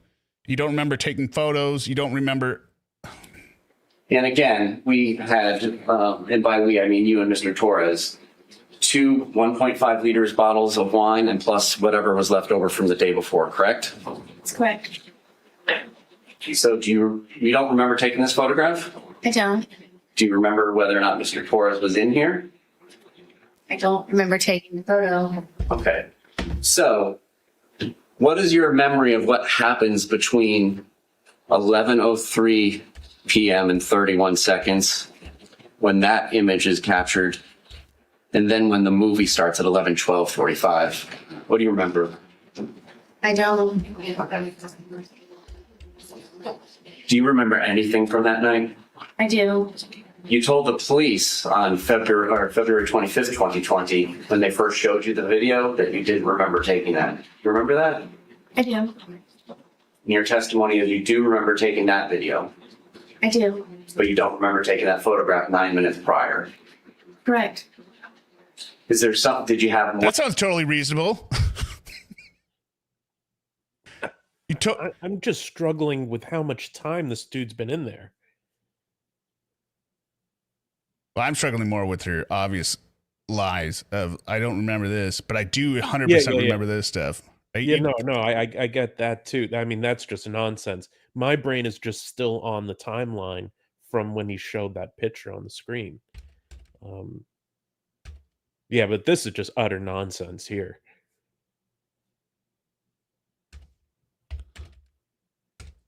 Sorry, I got lost in the chat a second. That's not the way blacking out works. You don't black out and then remember a little segment and then black out again, right? I think her tactic obviously is she doesn't remember because she doesn't want to have to explain exact, because that makes it very long that he's in the suitcase, right, begging for help. And she would also have to explain how long he started begging before the first video, since he hadn't gotten angry at that point. She did. More to drink in those 9 minutes? I did not. How do you know you didn't have more to drink?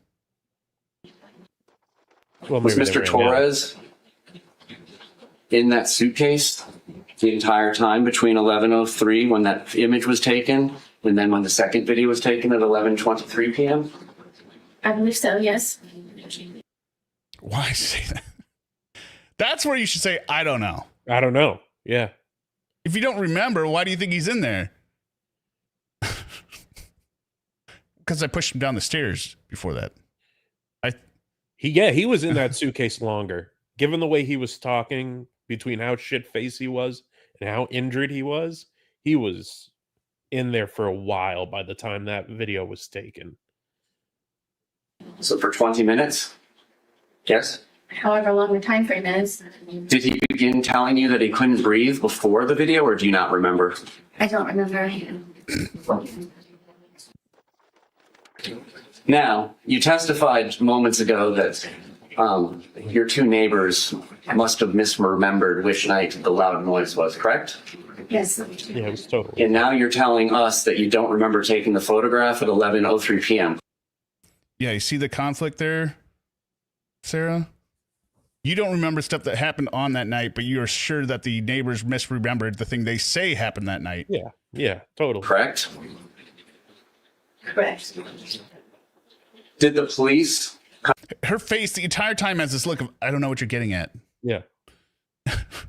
come out to your townhouse on Sunday, February 23rd, 2020? Yes. Oh, they didn't. I'm talking about Sunday. This is the Sunday fun day when we're going to Publix twice. Were the police out of your residence? No. It was the day after, Monday the 24th. Correct? Yes.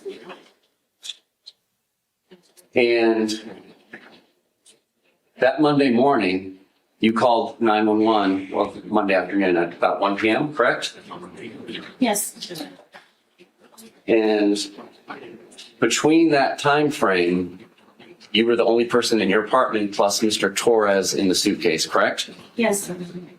So if anything had been disturbed in your apartment, you had all the time that you wanted to undisturb them before calling 911, correct? Yep. If I wanted to. Well, why wouldn't you want to? Now, Like putting a a bloody bat away or something. I personally don't believe she did a whole bunch of cleaning up in between, because just her reaction on the body cam when she's talking to the police officer, she's acting like somebody that is hungover that just woke up, particularly the thirst, right? She would already be carrying that bottle, right? Although she said it was on the counter, so maybe she had set it down, but I tend to believe her on that in just terms of her body language, that she had really just woken up however earlier before, but who knows? Okay. Who knows how quickly she would have done it, but I think they would have found, like, you know, Or blood if she had done it the night before. well, blood covered rags, you would have find that stuff, right? So, and he wasn't bleeding out of any of his injuries from the bat, so. And your testimony is there was no loud boom that shook the walls of your townhouse at about 11 p.m. the night of February 23rd, 2020, correct? Correct. To the best of your memory, correct? Correct. Now, that second video, this 22 seconds where you just hear him say Sarah and you don't say anything, or you're familiar with that video, correct? Yes. It's after that you go upstairs, correct? Yes. How quickly is it that you go upstairs after that? It was pretty quick. Can you grab the dogs? No, the dogs were upstairs already. Okay. Did you call 911 and let the police know that you had zipped somebody shut in a suitcase and they had not been able to get out for 20 minutes? I did not. But look again, like, no, why would I? No, of course not. Just, it doesn't make sense. Did you call 911 and let the police know that you had zipped somebody shut in a suitcase and they had not been able to get out for 20 minutes? I did not. Did you go to Brian's house and tell him, I had to zip Mr. Torres up in a suitcase shut? We need to do something about that before he passes. I believe that's what the phone call was. Okay. Well, what do you remember now about the phone call with Brian? I know that I called him. I don't know specifically what it was about. You're right, Sophie. Now, your testimony, it seems like you spend day after day finding things to entertain Mr. Torres to do, correct? Adult activities, yes. She's a cruise director. Yeah, and this also reveals her disconnect with how she comes across here, this answer. Yes. Almost like having a child. You have your own child, correct? I do. What you described sounded like having a small child. Would you agree? That's your interpretation. That's everyone's interpretation. No, it's not. I don't even have a kid, and I'm telling you, that's exactly how it sounded. Well, you take him from doing arts and crafts to doing puzzles, so on and so forth, correct? When he's been drinking, yes. When he's been drinking? What does that even mean? What do you... So you do nothing when he's sober? Don't worry, he drinks. Only fun stuff happens when I drink. And Mr. Torres was notorious for doing some of these things, correct? I love some of the lines that the prosecutor comes up with here. What do you mean? Well, you described I mean, this whole thing, but here's one of them. Mr. Torres as being notoriously known for doing things. You described your ex-husband, Brian Boone, notorious for doing things like nagging and calling all the time. And also the dog was notorious. Yes, the dog's notorious. All right, here's another nice little dagger. Do you remember your testimony calling people notorious for doing things? Yes. What would you say people would say you're notorious for? I don't know. I have an idea. Yeah. Being a raging, screaming drunk. That's what her neighbors testified to. Or told the police, at least. Like, yeah, she's always banging on doors and stuff. And you would not answer Brian Boone, your ex-husband's phone calls, just so that you could let him know that you're busy and you have things going on, correct? But she I wasn't knew busy. that at whatever time it was that he was calling me, that he could wait for the few moments of me getting up to wait. Few moments of her getting... She has said all along that she stayed in bed for a long... She was awake, right? She just didn't get up. She was in bed for a while, right? Right. Yeah, she had to motivate herself, I believe is what she said. Now she's saying it's few moments. Plus, it's just a call to say, hey, are you going to pick up the kid? You say yes. It's not going to be a in-depth conversation, Sarah. Lucas gets out of school at 3:00. Okay. But you wouldn't return his call. You would let him call several times, correct? That day, yes. Okay. How about other days? Would he have to call to remind you to get Lucas on other days? He wasn't reminding me. He was just making sure that Lucas was covered for a pickup. You mean a reminder? Sounds like a reminder. Or drop off. All right. You didn't mention to the sheriff's office either February 24th or February 25th about going to Publix with Mr. Torres at noon or 12:17, did you? I don't recall. So the best evidence of that would be the recording of those interviews. Right. Did you not remember going to Publix with Mr. Torres that day? At what point? Oh, my God. At the point you were talking to the police, Sarah, that's what we're talking about. We're talking about the interrogation. At any point? No, I didn't.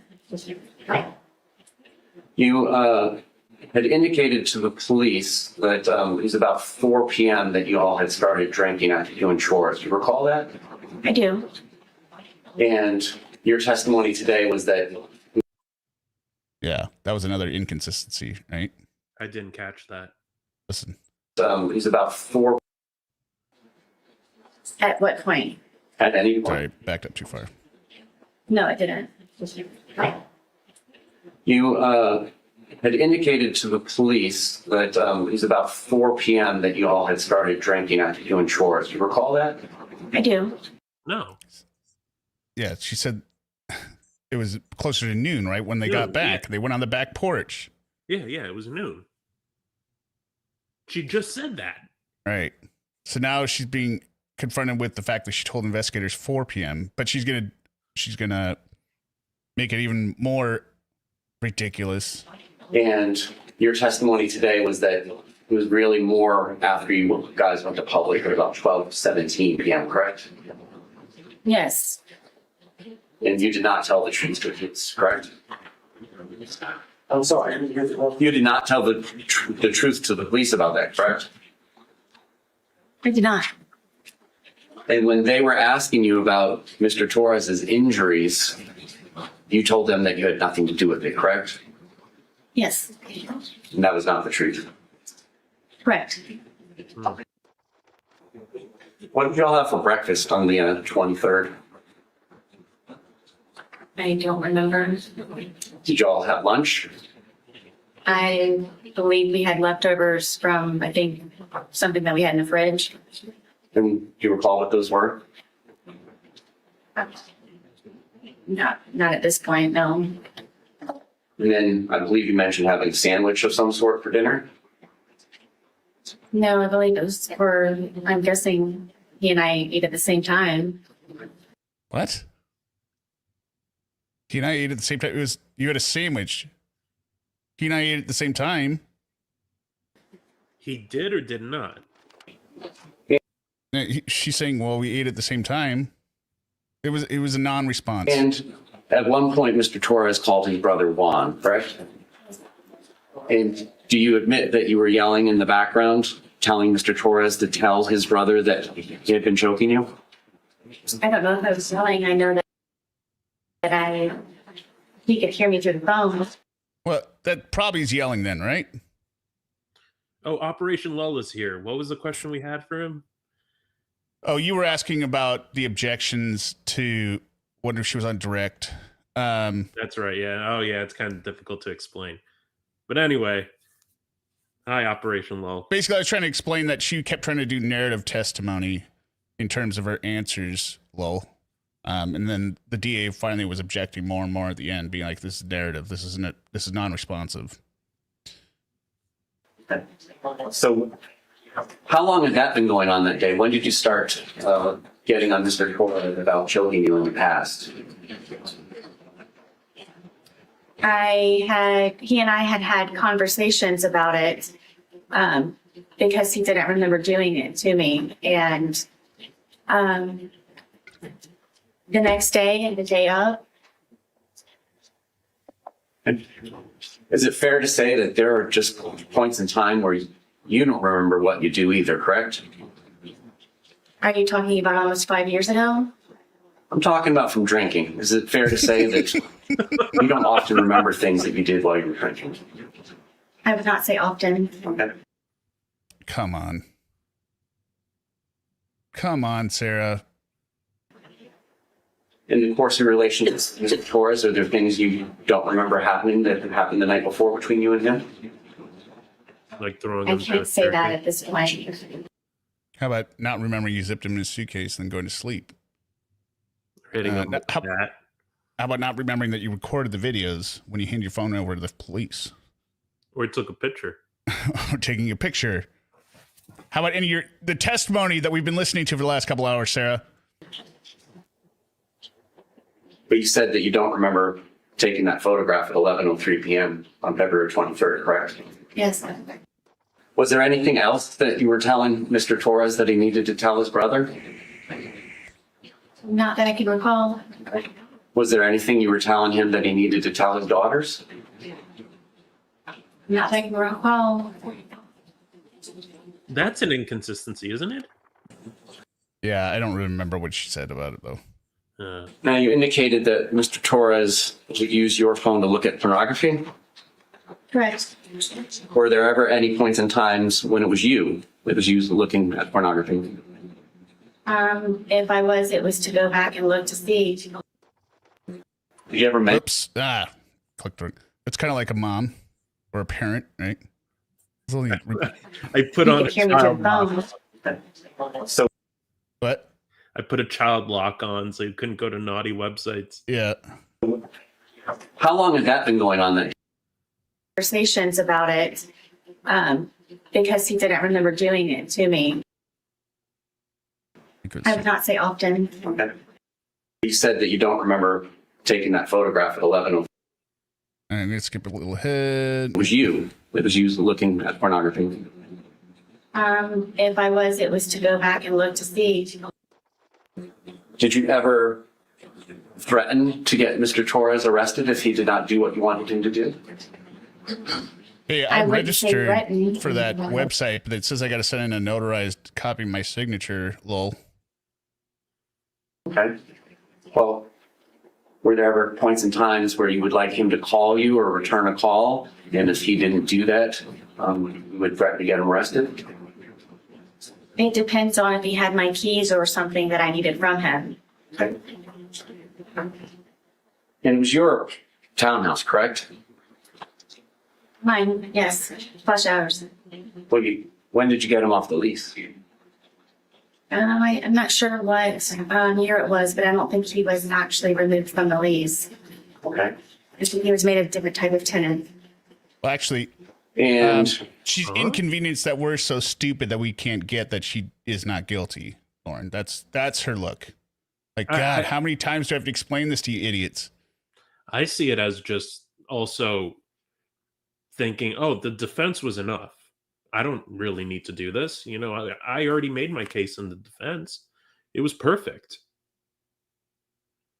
Okay, I'll have to click on the link again then, lol, because it gave me an error when I clicked on your link, and then I clicked on register above, and then it sent me to notarization thing. Yeah, we're just too stupid to understand Sarah's nuanced explanation here. did you change the locks so that he couldn't get back in at the points in times? Here's another answer, non-answer. Different type of tenant. And did you change the locks so that he couldn't get back in at the points in times when you picked him out? I did sometimes. And then would you leave the key in the hiding spot that he was aware of? Okay, the question is, did you leave the key in a hiding spot that he knew about? Right? Yep. This is a yes or no, right? Yep. Non-answer answer right here. There were multiple hiding places.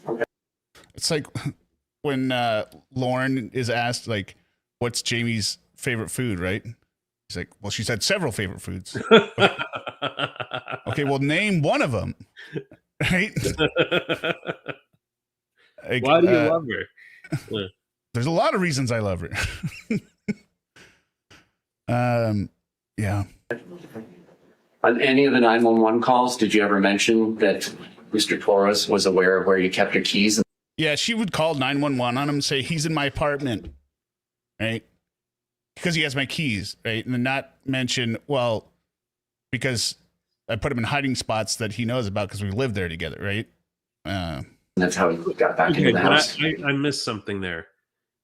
Was he or was he not on the lease? He was.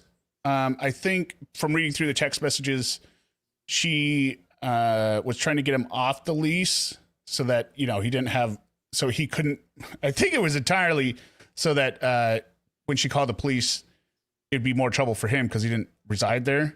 Well, yeah, right? because if he's on the lease, the most they can do is ask one of them to leave if there's a disturbance. And then for a period of cool down time, but you can't prevent someone from going into a place that they have leased. Yeah, I don't know if she ever successfully got him off the lease or not from reading the text, but Yeah, and just listening to the testimony wasn't clear to me. he was on the lease originally. Just All right. No, I needed to. He would never break into my home. then why did you call and say he did? You just said that he. Okay, that's fine. All right, and it's your testimony that you did not push him down the stairs, correct? Yes. Oh, you did. And in fact, it was him that dragged you down the stairs the night before, correct? Yes. Now, by dragged, did you leave your feet? Yes. And did you get scrapes on your knees or anywhere from the carpet? I'm not sure. Did you get any injuries, like bruises or abrasions or scrapes? I was missing a wad of my hair. Yes, that was on the stairwell. Okay. And you agree that you were photographed on February 24th when the police came out, correct? The day of the incident? Well, the afternoon after the incident. We're not sure when he passed. Yes. Some of those photographs showed ashtrays inside your house. I thought you said you guys couldn't smoke inside I your refer house. to my notes. We couldn't. But you did. right? Sometimes, yes. And you agree you would go to the hospital and tell them things that were not true, correct? Yes. Whoa. There were times where you would go to the hospital and leave without getting treatment, correct? Yes. And is it fair to say that you often had alcohol in your system when you were going to the hospital, correct? Sometimes. All right, so just to summarize the day to make sure we understand it. You all wake up sometime in the morning, but it's an unknown time, correct? On February 23rd. Or early afternoon. Yes, I had a problem with the detectives and them having me guesstimate times. Okay. Are you the kind of person like most of us that uses your phone when you wake up? No. So the first activity on your phone may have nothing to do with when you woke up. Is that fair for you? Yes, other than looking at the time possibly. So at some point you wake up, it doesn't sound like you have breakfast, correct? Right. You do some chores, correct? Yes. So that is true. That part of it is true. You did do chores before going to Publix at 12:17? Yes. All right. After chores, you go to Publix and you get that 1.5 liter Magnum bottle of Woodbridge Chardonnay, correct? I'm not sure what Magnum is. 1.5 liters. Instead, You know what Magnum is? You've heard it testified about several times. They showed you the bottle and called it a Magnum. Right. Plus, she said earlier she knows what a big bottle of vodka is. She's like, we call them handles. A handle, yeah. By the way, I just want to show you something, just so you get a little appreciation here of how bad the original audio was in this trial. Where is it? That's it.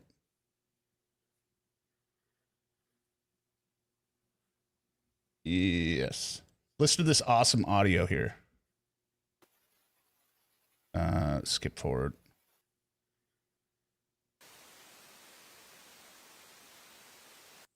And to go back in. No. So you're shaking it. Were you shaking it to try to get the suitcase, his hand back in? Yes. Yeah. Because she's speaking so loud, it kept peaking out the audio. So anyway, we'll go back to my clean version. I know you lost your mother and father Oops. in your teens and 150s, it's the double size. It's like 2 bottles of wine. Okay, yes. So you got a 1.5 liter, right? Yes, it is the larger bottle. And you got home, and you at 100 pounds and Mr. Torres at 103 pounds began drinking this wine, correct? I'm guessing so. I'm not going to guess times. Well, don't guess. I mean, you got home from Publix. When was your first drink?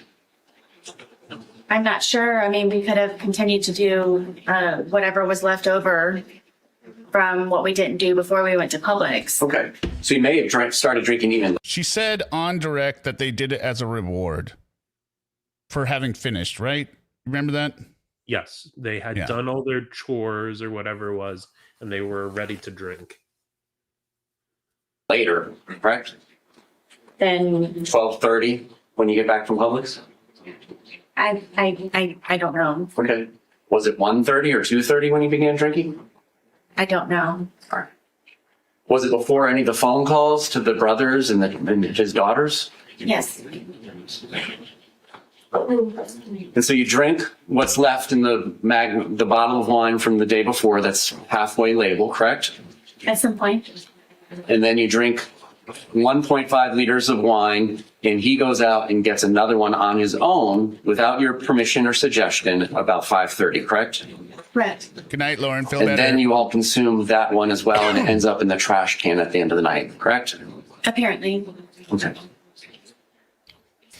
At what point in the night does your memory tape stop? Because you've described that it wasn't on at 11:03 p.m. when that photograph was taken. What's the last thing you actually do remember prior to these videos being made?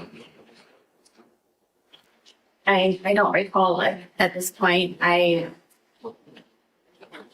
don't remember. Okay.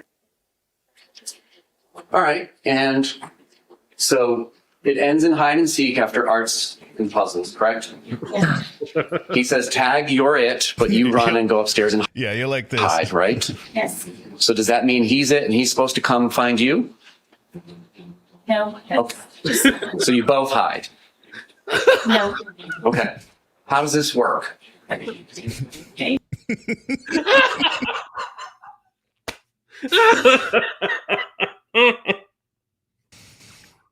I'm gonna back it up again because she gets so irritated. Or Remember, prior to these videos being made, I don't recall it at this point. I don't remember. all right, and so it ends in hide and seek after arts and puzzles, correct? Yeah. He says, tag, you're it, but you run and go upstairs and hide, right? Yes. So does that mean he's it and he's supposed to come find you? No. Okay. Just why would you say no? Your testimony was that you thought he was, so you'd say yes. So you both hide. no. Okay. No, you don't both hide. Then you were supposed to find him? How does this work? Okay. I don't know how to tell you. Okay. I was it, and I went and hid. I mean, my understanding of the rules of hide and seek is one person will be it, cover his or her eyes and count to like 20 and then go find the person that's hiding. Is that you're familiar with the rules too, or do you guys have house rules?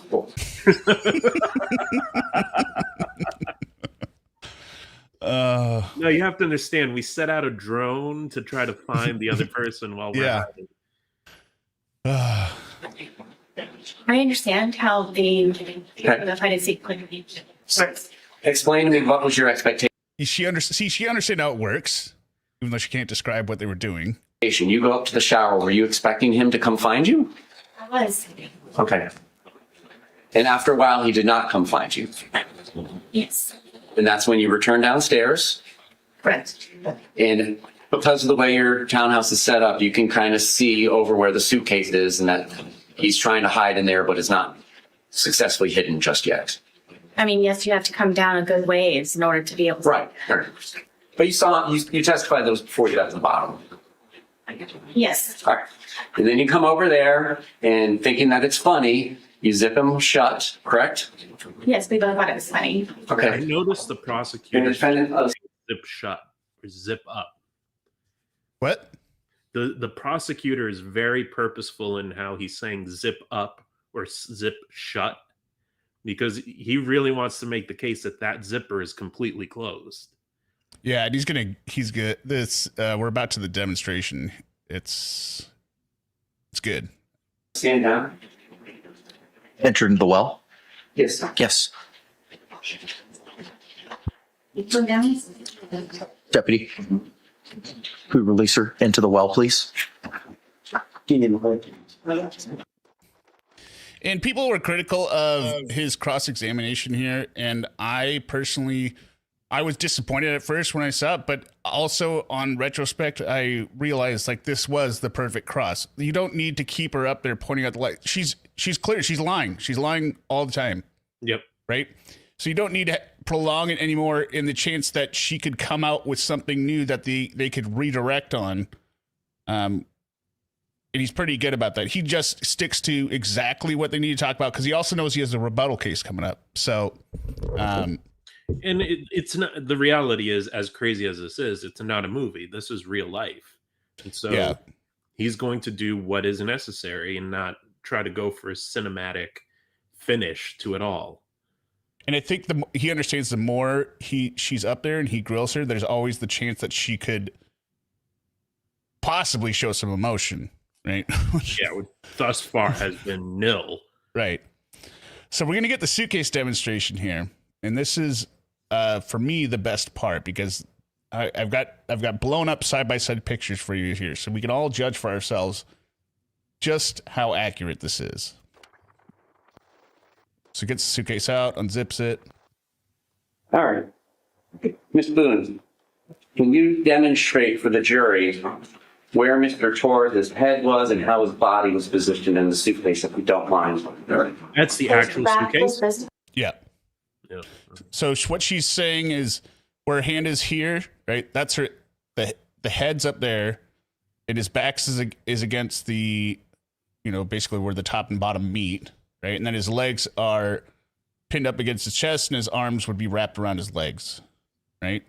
So he's facing towards the ground if he was on his side right here, which this is where like his right elbow had the pressure point with the blood that was missing, which means he would have to have ended with the suitcase on its face. Yeah. Not on its back. Yeah. His friend was here. All right, and then is it Plus, all the injuries were to the left side of his body, which means she would have had to somehow do this through the back of the suitcase. fair to say his feet are kind of down here, which would be the front left corner from their perspective in the jury box? Yes. And then his knees are kind of tucked up towards his face. If I remember correctly, yes, that's the position. Okay. All right. Can you help me She could be understand remembering how it it backwards. was I'll give her that. that his zip is shut? Can you show us where you say you left an opening that his hand got out of? Would it be easier to put it down here? I didn't want to make you go down there. If you're happy doing that, I'll let you. Hold on. Does she need to be wearing gloves? Yeah, I was just Yes. going to say, shouldn't she Agree. be wearing She's gloves? going to be manipulating it. So let's get her some gloves. What do you want her to do? Just demonstrate how she zipped it shut. Okay, well, where's the table? So this is a really good demonstration. Number one, Sarah believes that this demonstration is to show that the suitcase zipper was hard to get open and closed, right? So she wants to know where's the paperclip because it made it easier, right? Yep. And that's partially it. That's part of the theatrics. It is also pointed out by other people in the chat, like when you're trying to zip an empty suitcase, it's much harder than a full suitcase, which is true, right? Because you got the weight on the bottom. But the real point is to get her to commit to where the zippers were, which they don't even really call out in the trial, I don't think, but it's very important for me because she's committed to, I left the zip, I zipped it, I didn't touch it afterwards, and I left them like that, right? So every picture, we should see these zippers. But, and do you remember where? It's when it was in?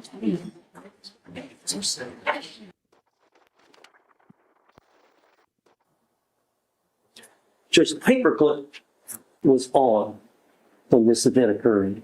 This is another one of the stupid Owens arguments where he just starts mumbling and the judge is like not having any of it. When we pulled the suitcase out earlier, the paperclip was not attached. So now the prosecutor has attached the paperclip. We don't know if that's the way it was attached. It's not even a paper clip. We don't know if that's the proper way that it was attached. But he's asking her now to pull. Is there an objection?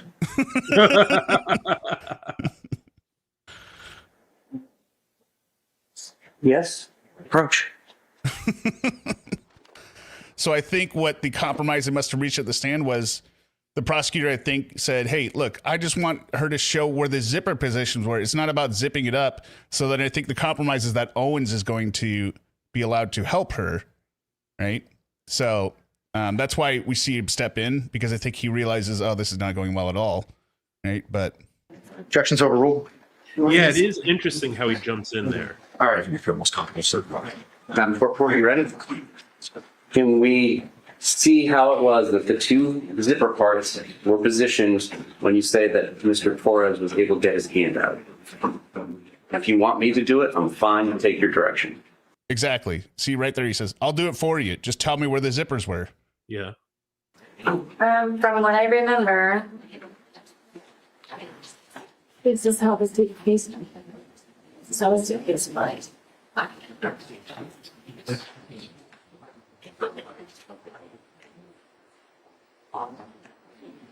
Look at those sexy legs. Here. This was not this hard either. Okay, Sarah. This one, like here, Okay. right here.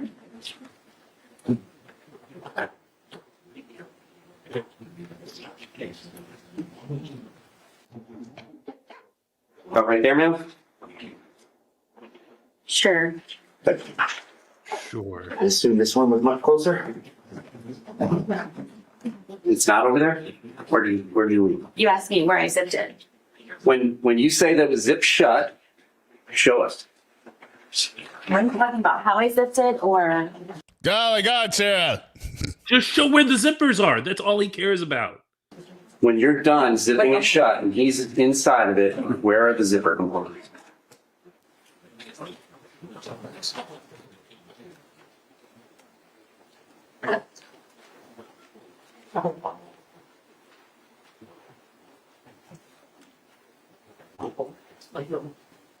Just tell me what's that. Owen's like, dear God. I mean, it was I mean, it's not.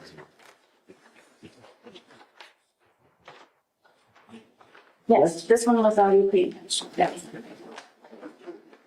From what I can remember. That's how he was coming with his hand out. It was like this from the corner. Okay. All right, there we have it. No, it's not done. I don't mean there we have it as over. But there we've got the photo. So I've got blown up here, right? Let's see here.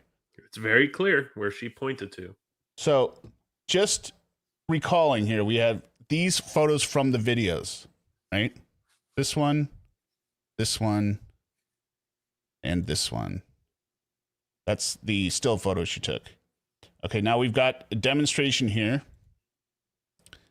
This is where the corner, where the zippers are. You can clearly see an opening there, but more importantly, the position of the zippers right there. And I've highlighted them, right? So we could all see where the zippers are, right here and here. It's very easy to tell a black metallic piece, right? Yeah, against and that. Based on this photo, Field it color. should be right here. Do we see a zipper? Nope. Okay, back to this photo. Based on this position, we should see it right here. Is there a zipper? No. And the clearest I'm trying to flip it in my head a little bit. Well, that's why I provided the circles. Yeah. No, I got you. And that based on the clearest one, because this is almost exactly how it was in the video, right? You've got this one. Yeah. So there's nothing there. Clear as day. Now here's what we could see it's bulging. Right.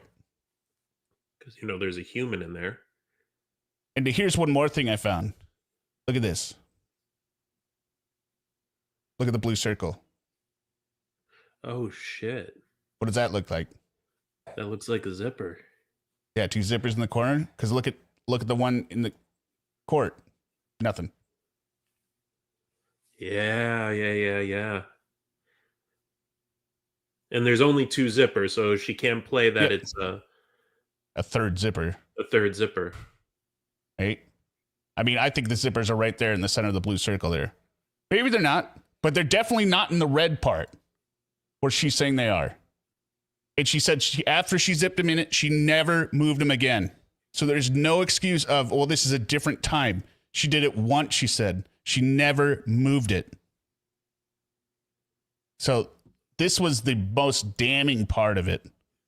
I mean, you can clearly see the fabric, the zipper, it's bulging out. Yeah. It doesn't even look the same.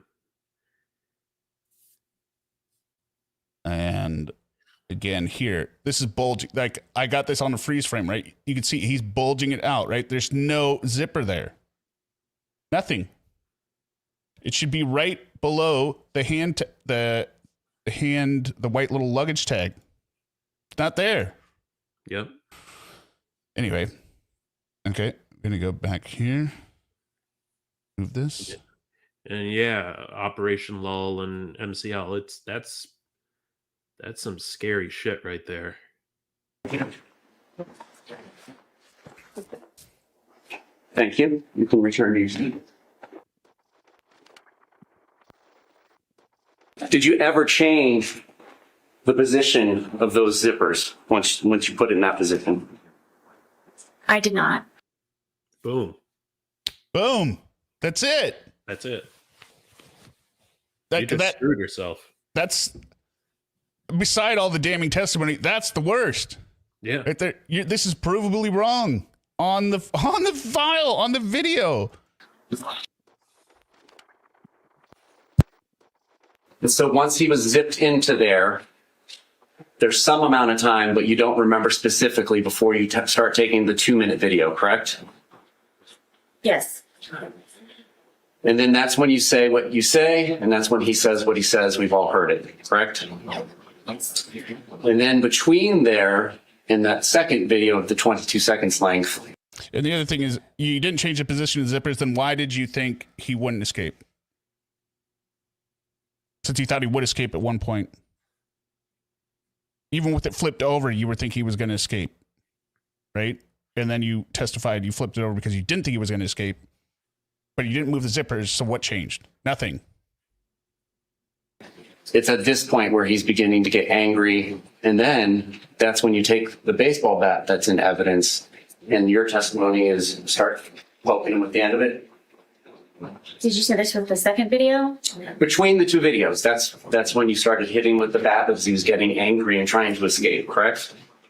Right. I was not hitting him. I was, yes. Okay. What were you hitting? I was not hitting him. I was yes. Yeah. ODL. Did you ever hit him with the bat? What?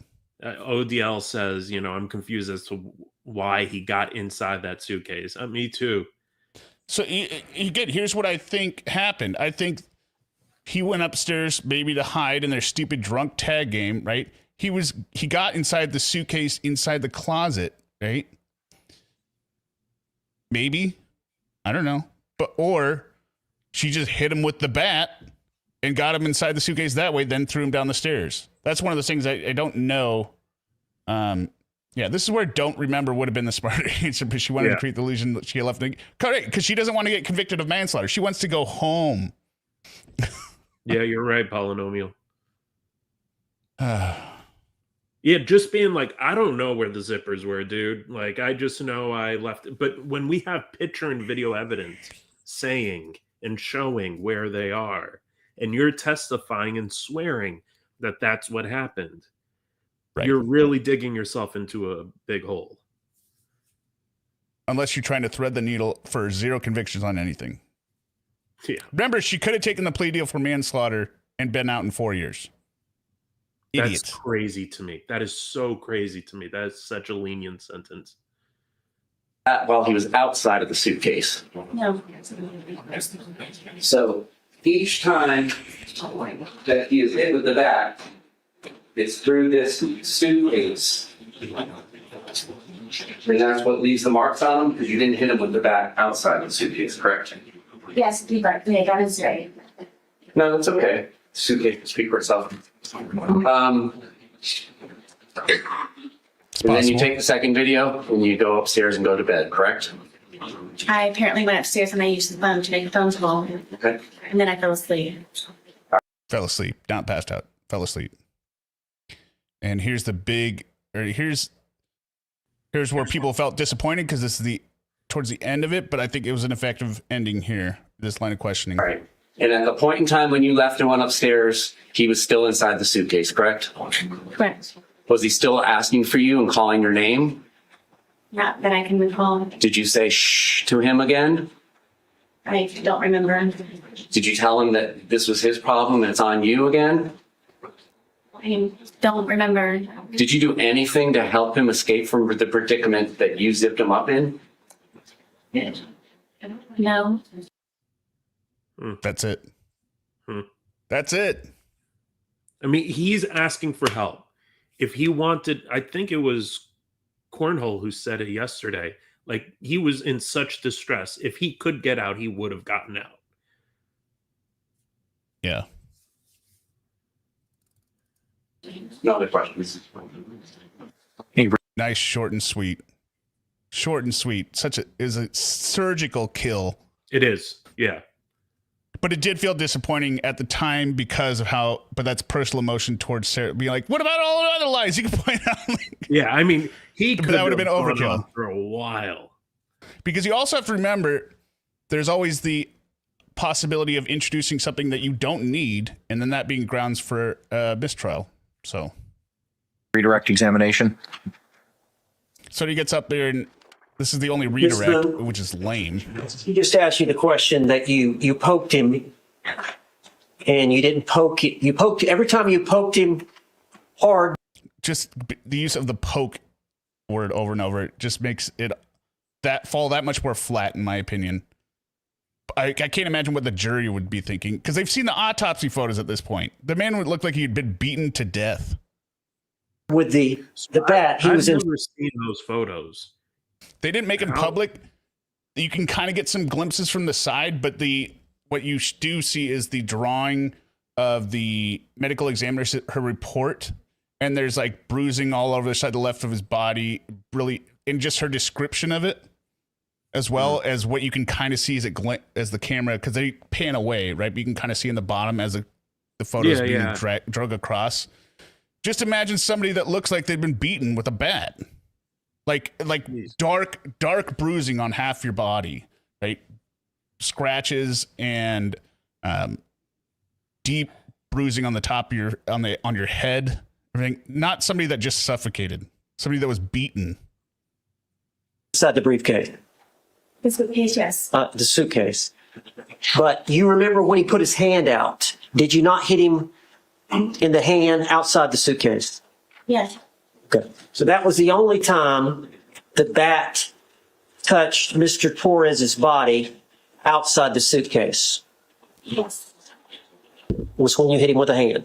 But all the other injuries were with you poking him pretty hard. I mean, you bruised your hand, correct? Doing that. Thank you.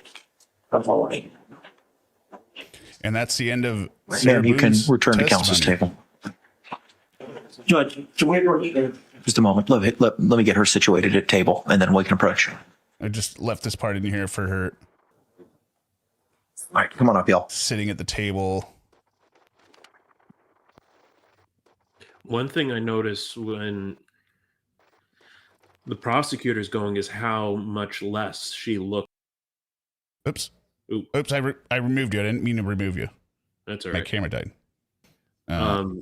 How much less she's looking at the jury. Well, when it was the threat, defense. the threat is the prosecutor, right? Right, but I think there's another piece. I think it's also that she was clearly coached poorly by the defense on what to do. And so she's going through certain scripted actions and motions. One of them being, I have to look at the jury to kind of make myself look more human. But with the prosecutor, as you said, he's the full threat. So all of that stuff goes out the window, and she's just looking at him. Like in none of that did I recall seeing her look at the jury. I think she just got tired of all the bad looks she was getting during the direct, and she's like, well, I'm not going to look over during cross. It could be too. It could be too. Everyone like trying to hold back groans and moans and laughs and horror. So that's it for tonight. What we are going to be, I already told Derek what we're doing next. We're going to be talking about the movie The Beekeeper, which I've never seen. You don't need to see it because I'm going to walk you through all the stupid part. We're not going to watch the full thing, but it's so illogical in its script. I don't know if it'll be next week and maybe the weekend after or something, but I got to get all the clips together.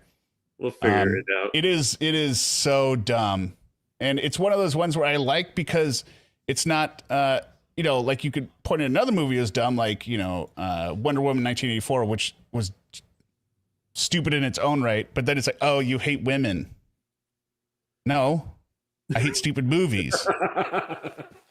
Now, The Beekeeper is clearly not a feminine oriented or girl power movie. So I can say it's incredibly stupid and not be accused of all the misogyny. So we'll see how people like that. It's going to be a good time. Thank you again, Derek, for coming. Have a great rest of your Thanksgiving weekend. Anything else you want to say before we sign off? No, that's it. I'm thinking about uploading, if I could figure out this newfangled YouTube thing, I'm thinking about uploading me reading The Creature by Lauren. I posted it to Reddit, but maybe we'll do a read aloud. So everyone make sure to sign or subscribe to X Derek so you can hear him reading The Creature. It's, you know, a project. We'll see. Project. I gotta figure out how to do it first. So, and I'll sign everyone off here with a special holiday message from Chloe. So good night, everyone. Sexy lover, I've been watching you for a while. I must admit I'm digging your style, and I can't take my eyes off you.